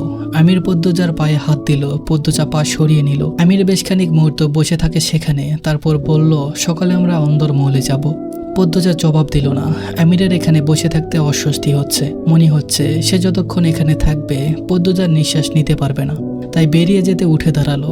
দরজার বাইরে পা রাখতেই পদ্মজার শান্ত কণ্ঠস্বর ভেসে আসে, এই শক্তি আর মেধা ভালো কাজে লাগালে এর চেয়ে ভালো রাজত্ব পেতেন, বেহেশত পেতেন, পরিবার পেতেন। আমির শুনেও না শোনার ভান করে দরজা ছাড়ে। এওয়ানের বাইরে দেওয়ালে ঘেঁষে দাঁড়ালো। সেখানে উপস্থিত হলেন মজিদ। আমিরকে উদ্দেশ্য করে বলল, বাবু এদিকে আয়। আমির মজিদ একসাথে সোফায় এসে বসে। আমির ক্লান্তি তার চোখে মুখে। মজিদ বলল, 2 দিন পর শুক্রবার, মনে আছে তো? আমির মনে করার চেষ্টা করলো। শীতে তার শীতবস্ত্র বিতরণ করে। এ নিয়ে বড় সমাবেশ হয়। কত কত গ্রাম থেকে মানুষ আসে। দুনিয়ার লোক দেখানো পাপ পুণ্যের হিসাবের খাতায় হাওলাদার বাড়ির নাম পুণ্যের খাতায় সবার উপরে। আমির নির্বিকার স্বরে বলল, মনি আছে। মজিদ বলল, দেখিস পদ্মজা যেন কোনোভাবে ভেজাল না করে। আমির বলল, আর কি ভেজাল করবে, মেরেই ফেলেছিলাম আর একটু হলে। মেরে ফেললে খুশি হবে। আমির আচমকা রেগে যায়। মজিদ মৃদু হেসে বলল, মারবি কেন? তোর বউ তোর কাছে রাখবে, শুধু একটু খেয়াল রাখতে বলছি। আমির বলল, কিছু করবে না ও, আমি দ্বিতীয়বার আর ভুল করব না।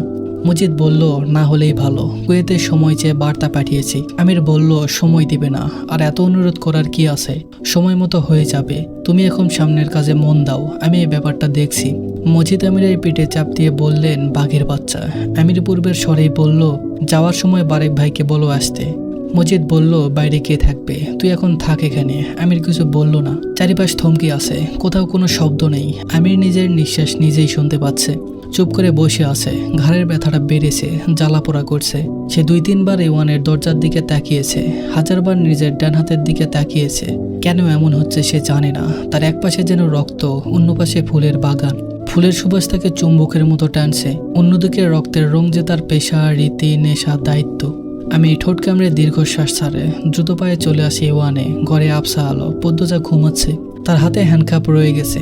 আমির জুতা খুলে হেঁটে আসে, নয়তো শব্দ শুনে উঠে যাবে পদ্মজা। সে টের পায় তার 2 পা কাঁপছে, প্রবল জড়তা কাজ করছে। তাদের আলাদা 2 পথ এক হতে চাইছে না। একজন মানুষ হয়ে 2 সত্তা নিয়ে বাঁচা যায় না। 2 সত্তা বড় যন্ত্রণার। আমির পদ্মজার পায়ের কাছে বসলো। ফর্সা 2টি পা স্থির হয়ে আছে। আমিরের লুটিয়ে পড়তে ইচ্ছে করছে, কিন্তু ছুল না। পদ্মজার মুখের দিকে চেয়ে রইল অনেকক্ষণ। পৃথিবীর একমাত্র অদ্ভুত মানুষটি বুঝি সে। আমির বিছানায় উঠে বসে, পদ্মজার গলার দাগটা দেখার চেষ্টা করে। পদ্মজা জেগে ওঠে। আমিরের মুখটা ঝুঁকে আছে তার উপর। সে সরে যাওয়ার চেষ্টা করতেই আমির পদ্মজাকে জড়িয়ে ধরে। পদ্মজার বুকে মাথা রেখে শক্ত করে জড়িয়ে ধরে রাখে। শুনতে পাই পদ্মজার বুকের ধুকপুকানি। পদ্মজা চমকে যায়। পিনপতন নীরবতা বিরাজ করছে। উত্তপ্ত নিঃশ্বাসের শব্দ ছাড়া কিছু নেই। পদ্মজা ঢোক গিলে বলল, আপনার রাজত্বে এসে আপনার সাথে পেরে ওঠা আমার পক্ষে সম্ভব নয়, তবে এতটুকু তো বলতেই পারি, আপনার ছোঁয়া আমার কাছে সবচেয়ে নোংরা, অপবিত্র। আমির জবাবে কিছু বলল না, চুপচাপ সরে গেল। পদ্মজা আমিরের পিঠের দিকে তাকায়, বুকটা হাহাকার করে ওঠে। এতক্ষণ সে শক্ত ছিল। আমিরের প্রতি তার বিন্দুমাত্র ভালোবাসা আসেনি, মায়া আসে। এখন কেন এমন হচ্ছে? আমিরের সাথে সাথে নিজের প্রতিও ঘৃণা চলে আসে।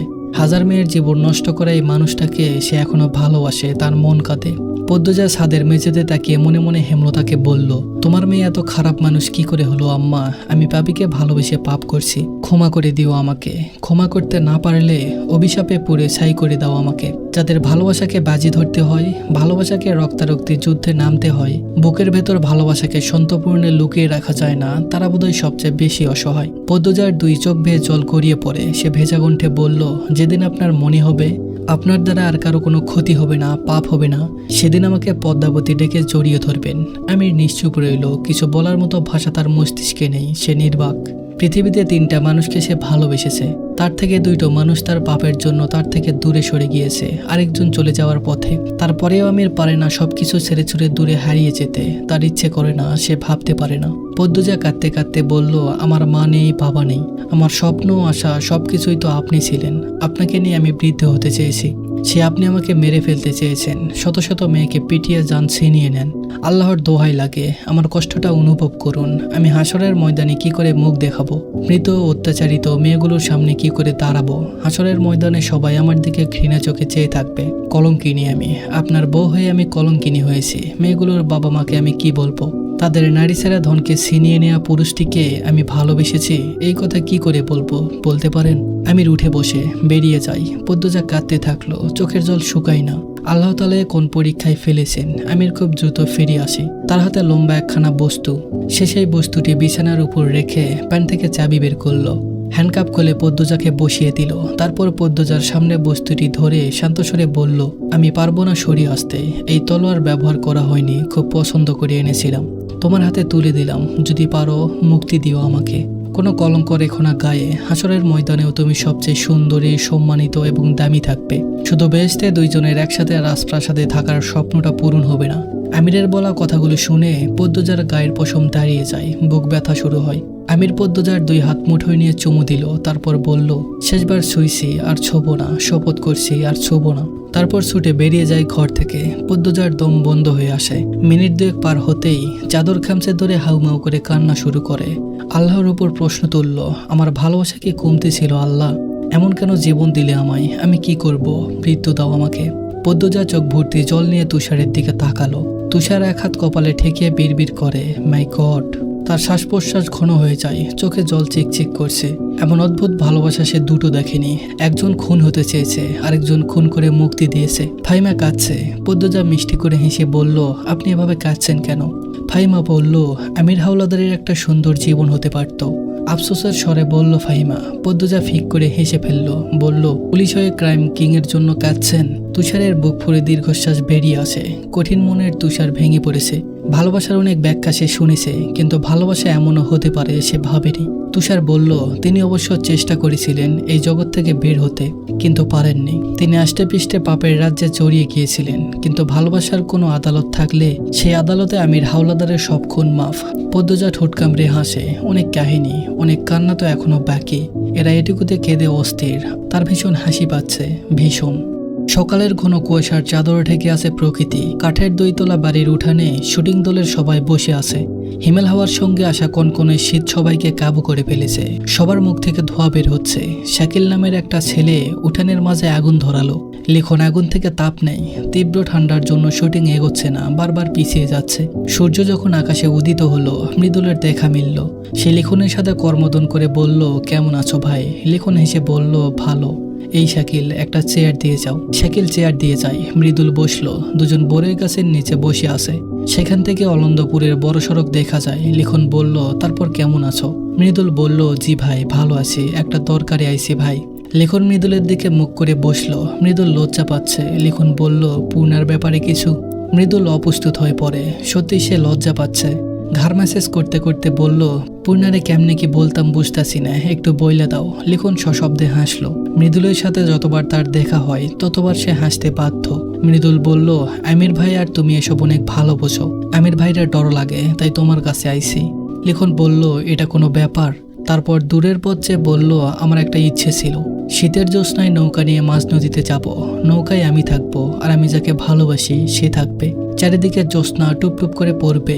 সে সময়টাকে সাক্ষী রেখে বিয়ের প্রস্তাব দিব। মনের সব অনুভূতির কথা জানাবো। কিন্তু আমার ভাগ্যে সেই সময়টা আসেনি। তুমি চেষ্টা করতে পারো। লিখনের কথা মৃদুলের খুব পছন্দ হয়। সে প্রফুল্লিত হয়ে বলল, সুন্দর বলছো ভাই। তারপর মুখ ঘুমট করে বলল, কিন্তু এখন তো জ্যোৎস্না নাই। লিখন বলল, শুনেছি শুক্রবার জ্যোৎস্নার রাত, আমাদের জ্যোৎস্না নিয়ে কাজ আছে। মৃদুল বলল, নায়িকারে ভালোবাসার কথা বলবেন নাকি? লিখন বলল, না, নায়িকা মারা যাবে। মৃদুল উঠানের দিকে তাকিয়ে বলল, ভাই, নায়িকা কোনটা? লিখন আঙ্গুলের ইশারায় একটা মেয়েকে দেখিয়ে বলল, নীল শাল পরা মেয়েটা। মৃদুল মেয়েটাকে দেখে বলল, এ তো আসমানের পরী। লিখন হাসলো, বলল, পূর্ণার সামনে এ কথা বলিও না। দুজন একসাথে হাসলো আর অনেক কথা বলল। মৃদুল কথার ফাঁকে খেয়াল করেছে যে মেয়েটিকে লিখন নায়িকা বলেছে। সে মেয়েটি বারবার লিখনের দিকে তাকাচ্ছিল, দৃষ্টি অন্যরকম। মৃদুল লিখনকে বলল, ভাই, নায়িকা বোধহয় তোমারে পছন্দ করে। লিখন ফিরে তাকাতেই মেয়েটি দ্রুত চোখ সরিয়ে নেয়। লিখন মৃদুলকে বলল, আর ওদিকে তাকিও না, তোমার ধারণা সত্যি। মৃদুল উৎসুক হয়ে এগিয়ে আসে। আগ্রহ নিয়ে বলল, ওনার নাম কি? লিখন বলল, ফারহিনা ত্রিধা। মৃদুল বলল, মাশাল্লাহ, নামের মতোই সুন্দর, তোমার সাথে কিন্তু মানাবে। লিখন একটু হেসে বলল, মানাই তো অনেকজনের সাথেই, আমরা কি সবাইকে পাই? মৃদুল না সুযোগ মাথা নাড়ালো। লিখন বলল, ত্রিধা ছেলে মানুষ, নতুন এসেছে মিডিয়া জগতে। শুনেছি আমার জন্য নাকি মিডিয়া জগতে এসেছে। আমি যাকে ভালোবাসি তাকে ভুলিয়ে দিয়ে নিজের জায়গা করে নিবে। এটা কি ছেলে মানুষই ভাবনা নয়? লিখন হাসলো মৃদুলও। লিখন বলল, আমরা জীবনে অনেক কিছু চাই, সব কিন্তু পাই না, এটা সম্ভব নয়। আমার কি নেই? সব আছে, কিছুর অভাব নেই। শুধু একটা অংশই ফাঁকা, যে অংশটা কখনো পূর্ণ হবে নাকি জানি না। পূরণ হবে একদিন, এটা ভাবাও ঠিক নয়, কারণ যাকে চাই সে পরস্ত্রী।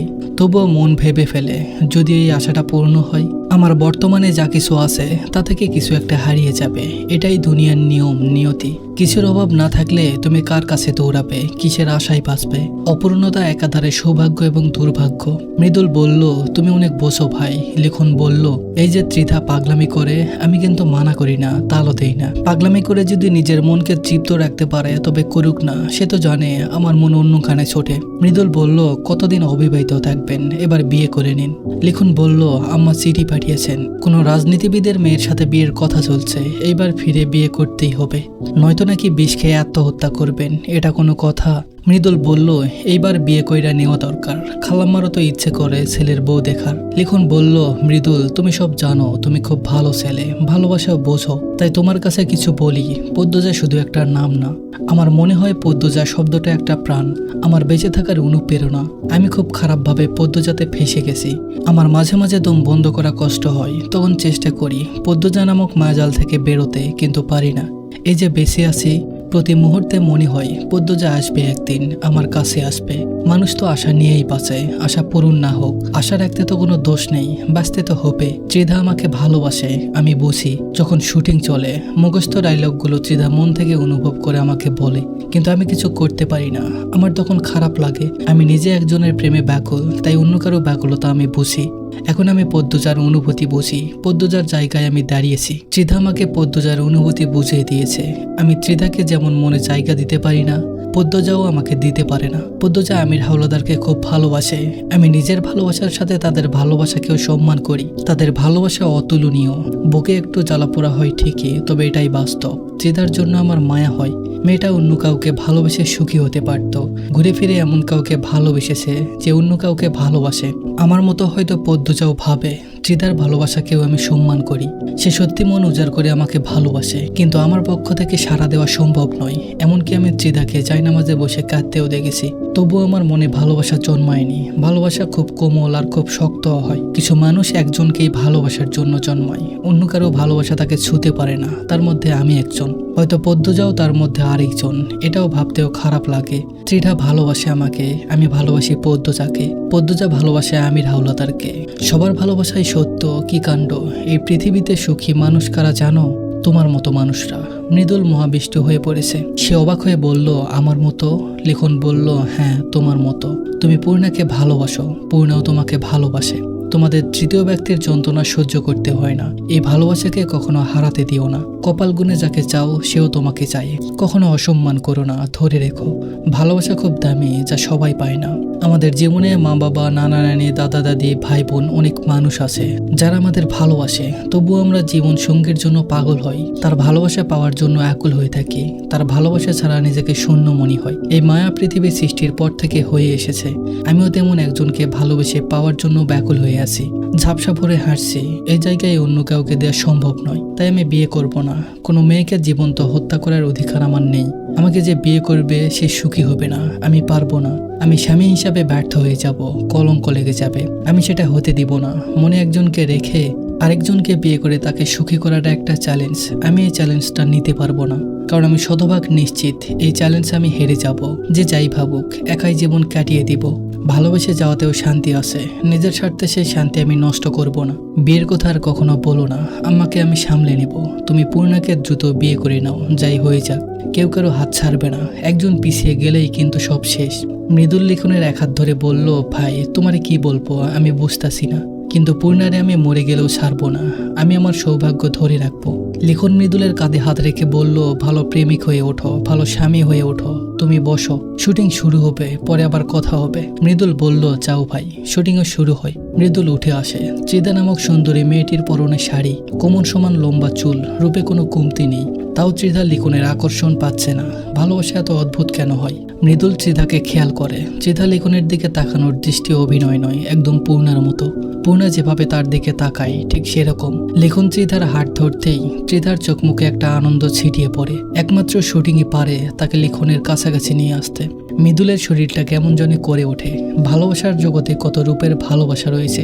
পূর্ণার কথা খুব মনে পড়ছে। মৃদুল লিখনকে না বলেই বেরিয়ে পড়ে। বড়ই গাছের নিচে দুইটা খালি চেয়ার পড়ে থাকে। চারিদিকে মিষ্টি রোদ ছড়িয়ে পড়েছে। সকাল সকাল পূর্ণা, প্রেমা, বাসন্তী, প্রান্ত সবাই মিলে হাওলাদার বাড়িতে চলে আসে। সবাই খুব চিন্তিত। তারা নিজের চোখে পদ্মজাকে দেখতে চায়। পদ্মজা গলায় মাফলার পরেছে, যেন গলার দাগ দেখা না যায়। তার ঘরের সামনে একজন লোক সবসময় ঘুরঘুর করছে। আমির পাহারাদার রেখেছে। এছাড়া নজর রাখার জন্য লতিপাত আছেই। পূর্ণা, প্রেমা ঘরে ঢুকেই চিৎকার করে আপা বলে পদ্মজাকে জড়িয়ে ধরল। পদ্মজা যেন প্রাণ ফিরে পায়। খুশিতে তার চোখে জল চলে আসে। সে দুই বোনের মাথায় চুমু দিয়ে বলে, আমার বোনেরা। পদ্মজার গালের ক্ষতস্থান সবার আগে প্রেমা খেয়াল করলো। সে প্রশ্ন করলো, আপা তোমার গালে কি হয়েছে? পদ্মজা হাসার চেষ্টা করে বলল, ব্যথা পেয়েছি। পূর্ণা পদ্মজার ক্ষতস্থান ছুঁয়ে বলল, আপা এতটা কেমন করে হলো, কবে হলো? আমির ঘরে প্রবেশ করে পূর্ণাকে জবাব দেয়, ঢাকা যাওয়ার পথে দুর্ঘটনা ঘটে। পদ্মজা আমিরের দিকে তাকালো। রাতের পর তার আর সাক্ষাৎ পাওয়া যায়নি। ফজরে অন্তর্মহলে রেদওয়ান নিয়ে এসেছে। আমির পদ্মজার দিকে তাকালো না। সে টেবিলের উপর থেকে একটা কলম তুলে নিল, তারপর আসছে বলে চলে যায়। পদ্মজার মুখে বসে গেছে বানানো কথা। পূর্ণা উত্তেজিত হয়ে প্রশ্ন করে, আপা দুর্ঘটনা মানে কেমনে কি হলো? পদ্মজার মিথ্যে বলতে অস্বস্তি হচ্ছে।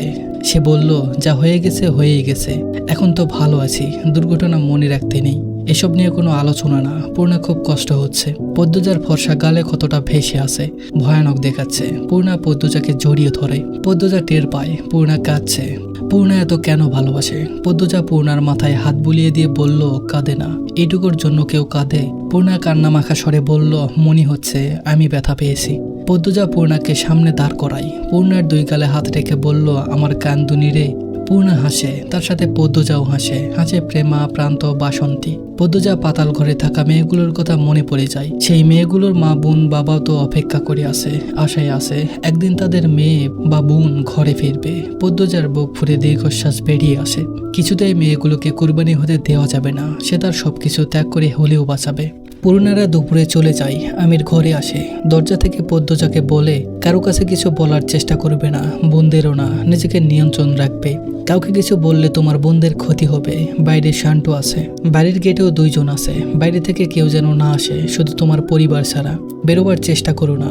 আমির কথা শেষ করে ঘুরে দাঁড়ায়। পদ্মজা প্রশ্ন করে, আম্মার কাছে আমাকে যেতে দেওয়া হচ্ছে না কেন? আম্মা অসুস্থ, ওনাকে আমি দেখতে চাই। আমির বলল, বলে দিচ্ছি, যেতে দিবে। পদ্মজা বলল, পূর্ণাকে বিয়ে দিতে চাই খুব দ্রুত, প্রেমাকেও। আমির ঘুরে দাঁড়ালো, বলল, প্রেমাকেও কেন?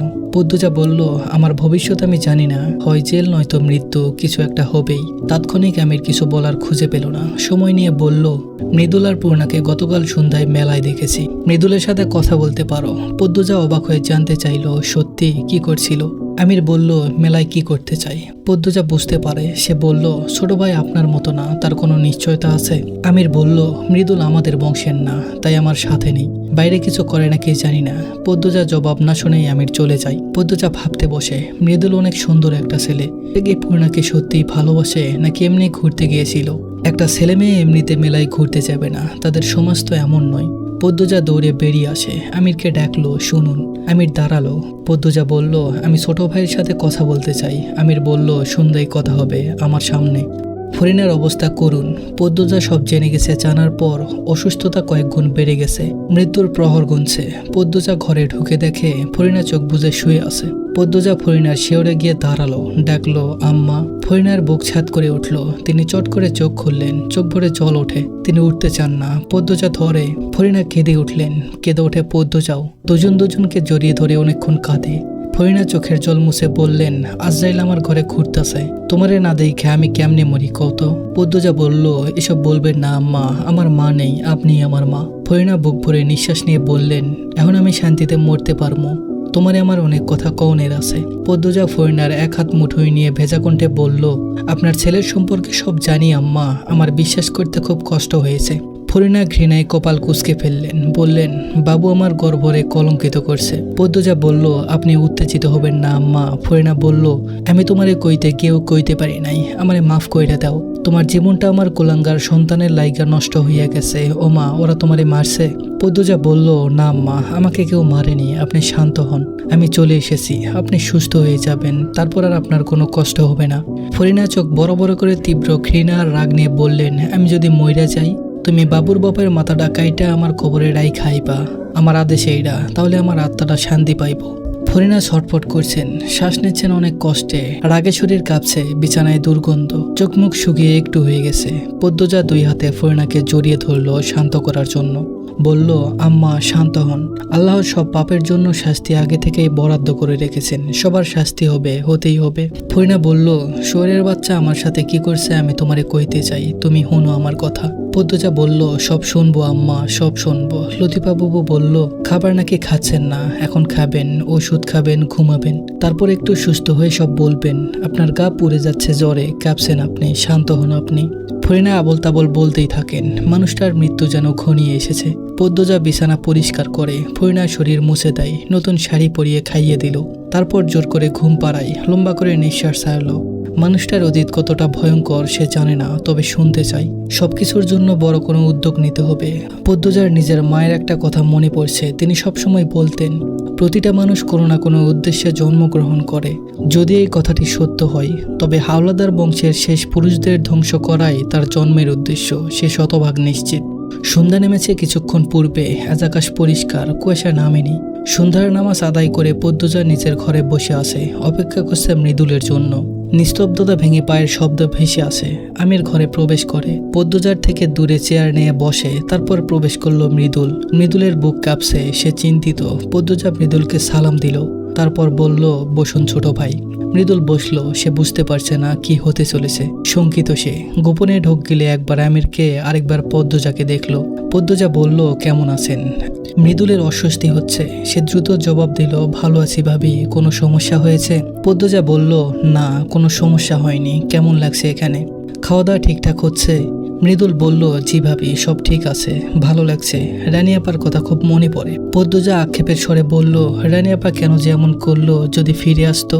মৃদুল নিরুত্তর। পদ্মজা আমিরের দিকে তাকালো। আমির নিশ্চুপ, সেই আলোচনায় যাবে না। পদ্মজা মৃদুলকে বলল, আচ্ছা সোজাসুজিভাবে কথা বলি, পূর্ণার সাথে আপনার সম্পর্ক কি? পদ্মজার প্রশ্ন শুনে মৃদুলের দম গলায় সে আটকে যায়। সামনে বড় ভাই আমির হাওলাদার, যাকে সে ভয় পায়, আর প্রশ্ন করছে পূর্ণার বড় বোন, যে বোনকে পূর্ণা সবচেয়ে বেশি ভয় পায় আর ভালোবাসে। এমন পরিস্থিতিতে যারা পড়েছে তারাই বুঝবে তখন কেমন অনুভূতি হয়।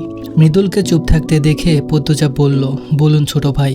মৃদুল বুক ভরে নিঃশ্বাস নিয়ে আবার ছাড়লো, তারপর বলল, কোনো নাম নেই, আমি পূর্ণারে পছন্দ করি আর পূর্ণা আমারে। পদ্মজার বুক থেকে ভারী বোঝাটা নেমে যায়। মৃদুল এক প্রশ্নে সত্য কথা বলতে পেরেছে ভেবে আনন্দ হচ্ছে। কথাবার্তা বাড়ানো সম্ভব নয়, হাতে সময় নেই। তাই সে নড়ে চড়ে বসে বলল, আপনি বা আপনার পরিবার বিয়ের জন্য প্রস্তুত আছেন? পূর্ণাকে বিয়ে করতে চান? মৃদুল আবারও আমির পদ্মজাকে দেখল। আমির তার দিকে একধানে তাকিয়ে আছে, সে নীরব দর্শক। মৃদুল বুঝতে পারছে না কিভাবে জবাব দিলে ভদ্র দেখাবে। প্রেমিকার অভিভাবকের সাথে কথা বলার জন্য আলাদা কলিজা লাগে। মৃদুল এক হাতে মাথা চুলকায়। পদ্মজার কেন যেন হাসি পায়, কিন্তু চোখে মুখে গাম্ভীর্য ধরে রাখে। এই মুহূর্তে সে পাত্রীর অভিভাবক। মৃদুল ধীরে সুস্থে বলল, আম্মা আব্বা অনেকদিন ধরে বিয়ের কথা বলতেছে, আমি রাজি ছিলাম না, এখন রাজি আছি। পদ্মজা মৃদুলকে আগাগোড়া পরোক্ষ করে নিয়ে বলল, বিয়ের ক্ষেত্রে গায়ের রং নিয়ে আপনার মতামত কি? প্রশ্ন শুনে মৃদুল থতমত খেয়ে গেল। মনে হচ্ছে সে পরীক্ষা দিতে এসেছে। ম্যাট্রিক পরীক্ষায় যা পারেনি, লেখেনি, চুপচাপ বসে সময় গুনেছে কখন ছুটি হবে, কিন্তু এখন তো জিততেই হবে। জীবন মরণ প্রশ্ন। সকালে যে কার মুখ দেখে উঠেছিল। মৃদুল মুখখানা একটুখানি করে বলল, জানি না ভাবি, আমার চোখে আগে কালা সাদার ভেদাভেদ ছিল, কিন্তু এখন নেই। কেন নেই জানি না, হুট করে মনে হইতেছে। চামড়ায় যায় আসে না, মনের টানটাই আসল। যারে ভালোবাসা যায় তার সবকিছুই ভালোবাসা যায়, সবকিছুর উপরে ভালোবাসা। ভালোবাসার সামনে সবকিছু তুচ্ছ। মৃদুলের কথা শুনে পদ্মজার বুকটা কেমন করে ওঠে। সে আর চোখে আমিরের দিকে তাকালো। আমিরও আর চোখে তাকায়। দুজনের চোখাচোখি হতেই আমির উঠে চলে যায়। মৃদুল ভেবা চাকা খেয়ে গেল। বলল, ভাবি ভুল কিছু কইছি? ভাই রাগ কইরা চইলা গেল। পদ্মজা লুকোনো যন্ত্রণা হজম করে নিয়ে বলল, ভালো কথা বলছেন, আমি কথা বাড়াবো না। পূর্ণাকে বিয়ে করতে ইচ্ছুক হলে দ্রুত নিজে বাড়ি ফিরে যান, অভিভাবক নিয়ে আসুন, আমি আমার বোনকে বিয়ে দিব। আপনার পরিবার রাজি থাকলে আমার আপত্তি নেই, আমার বোন আমার দায়িত্বে। আমি চাই না সে বিবাহ বহির্ভূত সম্পর্কে বেশি দিন থাকুক। আশা করি দ্রুত সবকিছু হবে। মৃদুল খুব অবাক হয়। সে ভেবেছিল পদ্মজা রাজি হবে না, তাকে রাজি করাতে অনেক কাঠখড় পোড়াতে হবে, কিন্তু পদ্মজা তো রাজি। মৃদুলের নিজেকে সৌভাগ্যবান মনে হতে থাকে। সকালে কোনো সৌভাগ্যবানের মুখ দেখে উঠেছিল, মনে করতে পারলে সে তাকে একটা খাসি দিবে বলে ভাবে। মৃদুল চট করে চেয়ার ছেড়ে উঠে পদ্মজাকে সালাম করতে ঝুঁকল। পদ্মজা আকস্মিক ঘটনায় হতভম্ব হয়ে যায়। সে দ্রুত বিছানার উপর পা তুলে ফেলল আর বলল, আস্তাগফিরুল্লাহ। ছোট ভাই, আপনি আমার বড়।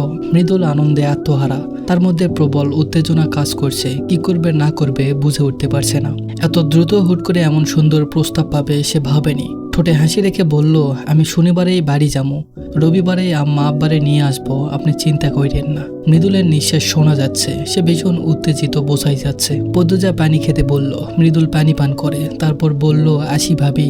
পদ্মজা বলল, যান, আল্লাহ আপনার ভালো করুক। মৃদুল তাড়াহুড়ো পায়ে বেরিয়ে যায়। পদ্মজা হাসে। মৃদুল একদম পূর্ণার মতো ছটফটে চঞ্চল। আমির জানালার ধারে দাঁড়িয়েছিল। পদ্মজাকে হাসতে দেখে তার ঠোঁটে হাসি ফুটে ওঠে। ধীর পায়ে জায়গা ত্যাগ করে বারান্দায় গ্রিল ধরে দাঁড়ায়। দূরাকাশে চোখ রেখে কি যেন ভাবে। তখন রিদওয়ান আসে। আমিরকে জানায় শুক্রবারে সমাবেশ হচ্ছে না। আমির প্রশ্ন করল, কেন? রিদওয়ান বলল, শীতের কাপড় এখনো আসেনি, কাল দিন পরেই শুক্রবার। আমির বলল, আব্বার কাজই এমন। ভাগ্য ভালো গ্রামবাসীকে আগে দাওয়াত দেওয়া হয়নি, শুধু চেয়ারম্যানদের দেওয়া হয়েছিল। সমাবেশ যে হচ্ছে না তাদের জানানো হয়েছে। রিদওয়ান বলল, হয়েছে, তুই কি আমার সাথে বের হবি? আমির বলল, আমি অন্যদিকে যাব। রিদওয়ান বলল, রাতের ঘটনাটা শুনলাম, আরবিদের লাশটা কি করা হয়েছে? আমির বলল, যা করা হয় তাই করা হয়েছে। বাঁচানোর চেষ্টা করা হয়েছিল, অতিরিক্ত রক্তক্ষরণের জন্য সম্ভব হয়নি। রিদওয়ান বলল, আমি ঘুমে না থাকলে এমন কিছু হতো না। আমিরের মেজাজ বিগড়ে যায়। সে বলল, তুই ঘুমালি কেন? রিদওয়ান বলল, তুই বইয়ের প্রতি দরদ দেখিয়ে আমাদের দলের একজন বিশ্বস্ত শক্তিশালীকে হারালি। আমির কিছু বলল না। রিদওয়ান বলল, পদ্মজার বুকেও ভয় ডর নেই, সব দোষ তোর। আমির ক্রোধ নিয়ে বলল, আমার সাথে গলা উঁচিয়ে কথা বলবি না। রিদওয়ান বলল, কি করবি? মারবি? মার। আমির দাঁতে দাঁত লাগিয়ে কিরমির করে বলল, রিদওয়ান, মুখ নিয়ন্ত্রণ কর, নয়তো বিছানায় না সোজা কবরে যাবি। পূর্ণ প্রতিশোধ নিয়ে নিব। রিদওয়ান আমিরের দিকে অগ্নিদৃষ্টি ছুড়ে দিয়ে চলে যায়। আমির গিল খামছে ধরে। তার কপাল থেকে ঘাম ঝরতে থাকে। রেগে গেলেই তার কপাল ঘেমে যায়। ফরিনার ঘর অন্ধকারে ডুবে আছে। মজিদ হাওলাদার আলাদা থাকেন। পদ্মজা ঘরে ঢোকে আগে হারিকেন জ্বালায়। বিছানার এক কোণে রেখে ফরিনার পাশে বসলো। ফরিনা ঘুমাচ্ছেন, নিঃশ্বাস নিচ্ছেন ঘন ঘন। দেখে মনে হচ্ছে কেউ রুহুর গলা চেপে ধরে রেখেছে। ফরিনা নিঃশ্বাস নেওয়ার জন্য ছটফট করছেন। পদ্মজার বুকটা ব্যথায় ভরে ওঠে। সে ফরিনার চুল বিলি কেটে দেয়। আরেক হাত ফরিনার এক হাত শক্ত করে ধরে। হাত দুটো নিস্তেজ, নরম, যেন মরে গেছে। পদ্মজার কষ্ট হয়। মনে পড়ে প্রথম হাওলাদার বাড়িতে প্রবেশ করার কথা। কত মানুষ ছিল। লাবণ্য বিলেতে পড়তে চলে গেছে। শুনেছে লাবণ্য বিলেতে এক ছেলেকে বিয়ে করতে চলেছে। আমির অনুমতি দিয়েছে। ফরিনা কষ্ট পেয়েছেন। রানিয়াপা কোথাও চলে গেল কে জানে। কষ্টের পরিমাণ কতটা বেশি হলে একটা মানুষ এভাবে হারিয়ে যায়। মদনকে আর সারাদিন দেখা যায়নি। কোথায় সে? ফরিনা চোখ খুললেন। পদ্মজাকে দেখে মৃদু হাসলেন। পদ্মজা বলল, কেমন আছেন আম্মা? কোথায় কষ্ট হচ্ছে? ফরিনা পদ্মজার এক হাত ধরে বলল, তুমি আইসো মা? পদ্মজা বলল, আসছি আম্মা, কিছু লাগবে? ফরিনার কথা বলতে খুব কষ্ট হচ্ছে। সারা শরীর আগুনে পোড়ার মতো জ্বালা পোড়া করছে। ঘরটাকে মৃত্যুপুরী মনে হয়। পৃথিবী তাকে আর রাখতে চাইছে না। ঠেলে যেন সরিয়ে দিচ্ছে অজানা জগতে। তিনি সময় নিয়ে বললেন, কিছু লাগবে না মা, তুমি আমারে ধৈর্য রাখো। পদ্মজা ফরিনার মাথায় হাত বুলিয়ে দিয়ে বলল, আসি আম্মা, আমি আসি তো। ফরিনা হারিকেনের নিভু আলোয় পুরো ঘরটাকে দেখলেন। পদ্মজাকেও দেখলেন। আচমকা ডান পা বিরতিহীনভাবে কাঁপতে থাকে। তিনি পদ্মজার শাড়ির খামচে ধরে ভয়ার্ত স্বরে বলল, আমারে নিয়ে যাইতাছে, আমারে ধরো পদ্মজা, আমারে ধরো, যা যা, এখান থাইকা যা। তিনি কাঁদতে থাকে। পদ্মজা ভয় পেয়ে যায়। এক হাতে ফরিনার ডান পা চেপে ধরে। ধীরে ধীরে কাঁপাকাঁপি থেমে যায়। পদ্মজা দ্রুত ফরিনাকে পানি পান করালেন। তারপর বললেন, কিছু হয়নি আম্মা, কেউ নেই এখানে, আপনি মিশামিশি ভয় পাচ্ছেন। ফরিনা ভীতু কণ্ঠে উচ্চারণ করলেন, কেউ নেই? পদ্মজা বলল, না নেই, ঘুমানোর চেষ্টা করুন আম্মা। ফরিনা পদ্মজার দুই হাত আঁকড়ে ধরে চোখ বুঝেন। পদ্মজা ছাড়া মানুষটার কেউ নেই। তিনি পদ্মজাকে কতটা বিশ্বাস করেন, ভরসা করেন, সেটা হাত ধরে রাখা দেখেই বোঝা যাচ্ছে। বসে থাকতে থাকতে পদ্মজার চোখ দুটি লেগে আসে। তখন ফরিনা চোখ খুলে বললেন, আমার আম্মার নাম ফুলবানু ছিল, রামপুরার সেরি। পদ্মজার ঘুম সেরে যায়। সে নড়ে চড়ে বসে। আরও একটি জীবনের গোপন অধ্যায়ের সাক্ষী হতে চলেছে পদ্মজা। ফরিনার চোখের দৃষ্টি ছাদে। তারা দুজন ছাড়া কোথাও কেউ নেই। বাইরে থেকে শিয়ালের হাঁক ভেসে আসছে। ফুলবানু দেখতে সুন্দর ছিল বলে তার নাম ফুলবানু হয়। ফুলবানুর মা মারা যায়, তখন ফুলবানুর বয়স 6। বাবার আদরেই বড় হয়। যখন ফুলবানুর 14 বছরের বয়স, তখন বনেদি এক পরিবার থেকে বিয়ের প্রস্তাব আসে। তাদের যৌতুকের চাহিদা অনেক, তাও ফুলবানুর বাবা রাজি ছিলেন। জমিজমা গরু ছাগল বেচে মেয়ের বিয়ে দিলেন। একটাই যে মেয়ে ছিল, মেয়ের সুখী সব। ফুলবানুর সংসার 2 মাসের বেশি ভালো যায়নি। স্বামী চাপ দেয় যৌতুকের জন্য। ফুলবানু সে খবর তার বাবার কাছে পাঠায়। ফুলবানুর বাবা শেষ সম্বল বাড়িটাও বিক্রি করে দেন। মেয়েকে সুখী করে নিজেই নিরুদ্দেশ হয়ে যান। বেছে নেন অনিশ্চিত জীবন। মানুষটার খবর আর পায়নি ফুলবানু। বেঁচে আছে কিনা মরে গেছে সে জানে না। বিয়ের বছর খানিকের মাথায় জন্ম হয় ফরিনার। ফুলবানুর শ্বশুর বাড়ি অপেক্ষায় ছিল ছেলের আশায়। মেয়ে দেখে তারা কপাল কুঁচকায়। এদিকে ফুলবানুর স্বামীর সম্পর্ক হয়েছে আরেকটা বনেদি ঘরের মেয়ের সাথে, যার বয়স ফুলবানুর স্বামীর চেয়েও বেশি। মেয়ে জন্ম দেওয়ার অপরাধে ফুলবানুকে সহ ফরিনাকে রাস্তায় ফেলে দেয় তারা। ফুলবানুর স্বামী বিয়ে করে বনেদি ঘরের সেই মেয়েকে যৌতুক দিয়ে ভরিয়ে দেয় ঘর। সেখানে এদিন ফুলবানুর জায়গা হয়নি কিছুতেই। রাস্তায় কত মানুষ ছেড়ে খায় তাকে। তবুও রক্তাক্ত অবস্থায় ফুলবানু ধরে রাখে তার আদরের একমাত্র কন্যা ফরিনাকে। মানসিক ভারসাম্য হারিয়ে অলন্দপুরের বাজার বেছে নেয় ফুলবানু। এক পাগলির মেয়ে হিসেবে বড় হতে থাকে ফরিনা। বয়স বাড়তে বাড়তে 12তে এসে ঠেকে। সেই সময় এক চন্দ্রহীন রাতে মজিদের শিকার হন ফরিনা। ঘোর অন্ধকারে ফরিনাকে নিয়ে আসা হয় পাতাল ঘরে। ছোট্ট ফরিনা মুক্তির জন্য ছটফট করে। মজিদ তখন টকবগে যুবক, তার এক একটা থাবা ক্ষুধার্ত হিংস্র বাঘের মতো। ফরিনার ছোট্ট শরীর নির্মমভাবে কুশলিত হয়। রক্তাক্ত ফরিনা জ্ঞান হারিয়ে পড়ে থাকে পাতাল ঘরে।